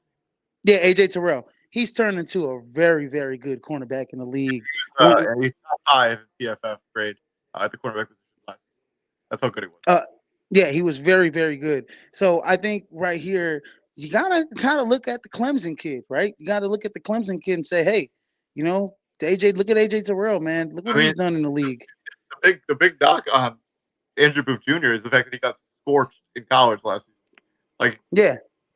But he was on the football field a ton. Like, when you're on the football field a ton, you're gonna give up a lot of yards. That's the way it goes. Mm-hmm. Like, it's just the nature of the beast. And he's definitely and one thing, he's a ball hog. So he's gonna. I mean, and the reason why he got burned a lot is because he takes risks. He goes for picks. He jumps the routes a lot, and he got burnt. He did get burnt a lot. But I think you got to look at his ball hawking skills at the next level, and you got to say he's one of the best ball hawking cornerbacks in the draft. Out of all the cornerbacks. So I would sit here and defend about that. When it comes to safety ball skills or corners with ball skills, Andrew Booth is probably the best. Outside of Kyler Gordon, I think Kyler Gordon is a player. Mm-hmm. Yeah, so. I think Andrew Booth is if you were looking for a guy that's gonna turn that ball over on you. I mean, he might give up some yards because he's aggressive, but I think that he'll be able to have success at the next level. I think a lot of these guys, when they're ball hawks, I think they have to just kind of learn and sit down on stuff and kind of be patient. Also, I think the other thing is Andrew Booth Jr. is crazy athletic, right? So he kind of like the Jay Cutler arm thing, right? So like you fall so in love with your athleticism, you can jump any route and get away with it. But people like in college level, they pick up on that, like the fact that you're going to try to jump routes and try to make those decisions. And so you get burnt a lot. It just happens. And I think a good coaching, good quarterback coaching, which will get the National Football League, will clean up a lot of his mechanics. He won't jump routes as much. Mm-hmm. Yeah, exactly. He won't jump routes as much. He doesn't clean up his mechanics. He'll be out of the league in 5 years. And you got to look at his coach, the defensive coordinator, Brent Venables, was a very aggressive defensive coordinator. So you got to look at AJ Terrell. He was aggressive. He was kind of like a ball hawking cornerback when he was there. So a lot of those things change, but when you go to the next level. But I love his ball hawking skills at the next level. Here it is. There we go. The pick is Daxton Hill, the safety / cornerback out of Michigan. Yep, there we go. And we kind of figured they were going to go with one of those two guys, right? Yep. So, I love this pick. I do too. I think he gives you so much versatility on your defense. Like, he could play literally. Like, you could put him at safety, you could put him at corner. He played predominantly safety in college. For some reason, they want to convert him to a corner in the National Football League, which I mean, if he could do it, good for him. But you can always fall back on that safety position. Bengals need secondary help, so it works either way, no matter how you slice it. Yeah, no, it totally works either way. And I think this is one of those picks where it's like, okay, they're going to be able to use him all over the field. They need the DB help. They add another. He could play in the slot. He could play at safety. He could play a whole bunch of different positions. He's good against the run. I mean, this is a very solid pick for the Cincinnati Bengals. It's also extremely safe. Like you have a lot of faith that Daxton Hill's going to be a player. Like there aren't that many concerns about him being unproductive. Yeah, I mean, right here, just by looking at it, I mean, he has played a lot at the nickel. I mean, you got your future nickel corner right here. And he can play in the various amounts of different schemes on defense. So, love the pick for the Cincinnati Bengals here. I'm 100%. I love this pick. I think he gives you something you don't already have on your roster. Somebody you could really use. Now we're looking at the Minnesota Vikings here. Last pick of the first round. Gotta think they're going maybe N'Kobe Dean here. I mean, Minnesota could go a billion different ways. I mean, A billion different ways. They could potentially take the quarterback. They could potentially take they could take a quarterback if they wanted to here, get that 5th-year option on him. Since they traded back and picked up a bunch of extra draft capital. I'm honestly not sure what the Vikings are going to do. They have a bunch of needs at offensive linemen, but all of the offensive linemen at this point would be a reach. I've seen some crazy mock drafts that have them taking wide receivers. That doesn't make a whole lot of sense to me. I don't think they need a wide receiver.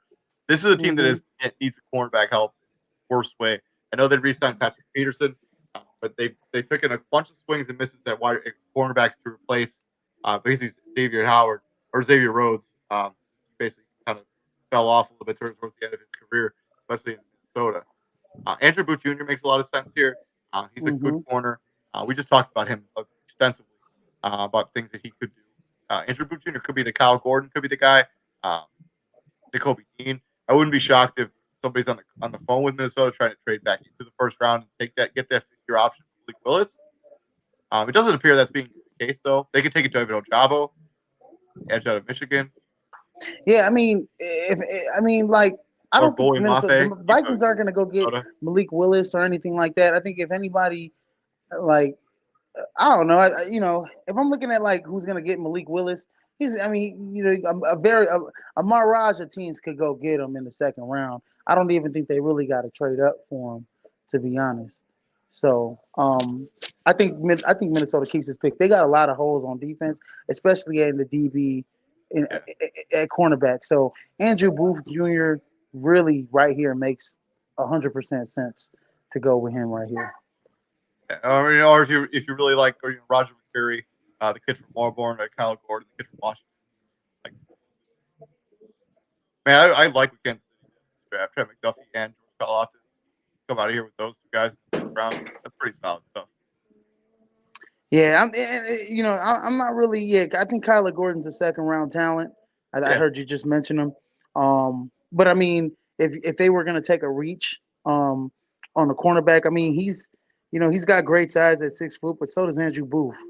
And Andrew Booth's probably got the best ball hawk skills, like you said, in the draft at cornerback. Not to mention Kyler Gordon did not perform well on the combine or his pro day. Andrew Booth at least put up some pretty good numbers at his combine and pro day. Right. Yeah, but I mean, all the offensive tag. I mean, they could go Bernard Raymond here, the kid from Central Michigan. I don't believe they will, but they also could go N'Kobe Dean. I mean, the Minnesota Vikings have so many needs on defense. They could address a bunch of them. They have so many needs on defense, but one need that they don't have that they addressed when they got Zadarius Smith. So they have 2 great edge rushers in Daniil Hunter and Zadarius Smith. Last year they led the last year. They were last year. They were leading the league in sacks at one point. That's true. They were even without Daniil Hunter. Yeah, even without Daniil Hunter. So DB right here is where they need to go, in my opinion. I think it's going to be guy.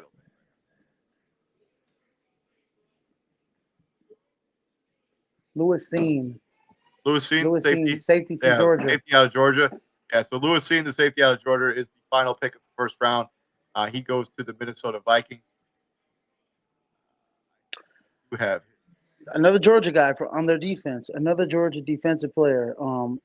It seems like everybody picked all the Georgia defensive players except for the catalyst on that team. Which Kobe Dean. Yeah, everybody but Kobe Dean got drafted in the 1st round. Everybody but Kobe Dean gets drafted in the 1st round, which is insane to me, but not really.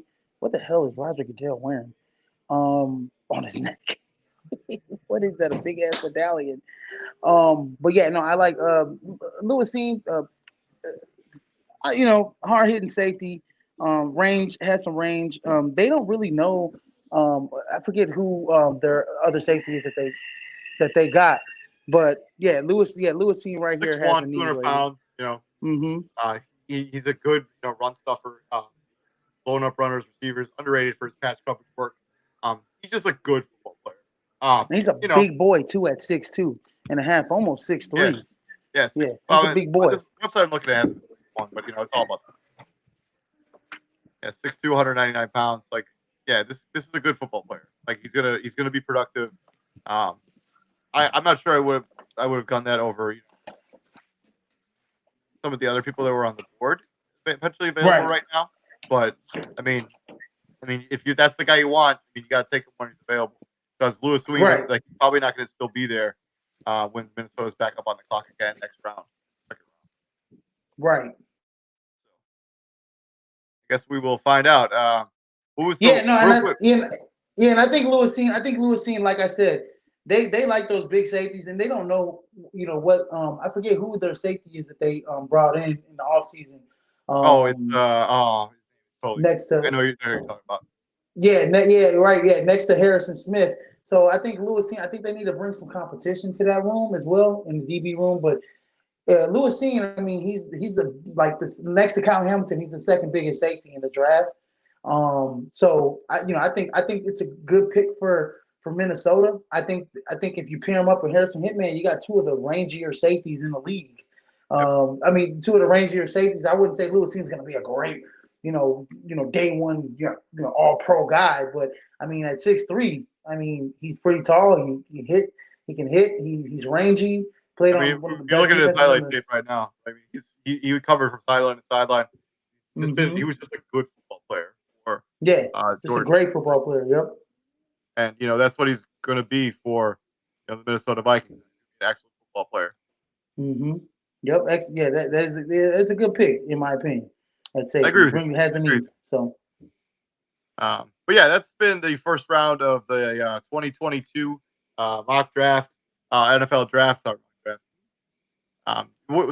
before we get up out of here, what has been the most surprising pick for you so far? I think Quay Walker, in my opinion, is the most surprising pick to me. But I think at number 3, when Sauce Gardner's there, I think going with Derek Stingley, where he has some injury issues. I mean, I get what you're saying, where he probably held out because his draft prospects, but I think Sauce Gardner is going to be special at the next level. And I think, you might have missed out your opportunity to grab a good one there, Houston. So, and then if I'm going to look at, I mean, what's the kid that from Chattanooga that just got picked? Cole Strange is probably the most surprising pick in the first round.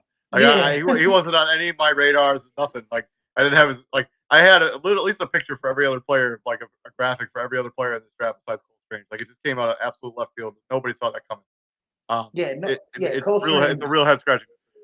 And then the AJ Brown trade. I'm shocked that AJ Brown got traded to the Philadelphia Eagles. I did not think that was going to play out that way. But I mean, that's why the draft unfolds the way it unfolds. But we'll be back here tomorrow. Know what Tennessee's going to do. So we're going to break down our winners and losers of the 2022 draft, at least the first round. So you want to miss that content. Thank you very much if you came and hung out with us for the 3.5 hours that we've been live here at Prime Sports World. I couldn't appreciate it enough if you guys hung out with us even for a little bit. Thank you very much. I put a lot of time into building these graphics and finding the videos. And so if you guys hung out and checked out any of this stuff, I really do appreciate it. Thank you very much. I've, of course, been David On Point right there, CEO of Prime Sports World, Mr. Israel Rivera. So we had TJ Hopkins who joined us before he had to go to work. And then my coworker at the Illinois Media School, Eric Avila, joined us as well before he had a phone call and had to dip out. So thank you very much I hope you guys enjoyed our coverage of the NFL draft. And continue to hang out with us. We continue content like basically every day. Like we go live 5 or 6 times a week, bringing the most up-to-date content. Continue checking us out here at Prime Sports World. And Izzy, what we do here at the Prime, my friend? We bring the heat, ladies and gentlemen. Bringing the heat every day. Yes, sir. We're bringing the heat. And we'll be back here tomorrow, probably like around 11 o'clock, giving you the winners and losers, who we thought were the winners and losers so far after one round of the National Football League draft here at 2022. We will see you guys then. You guys be safe out there and have a great night. Peace out, brother. Peace out.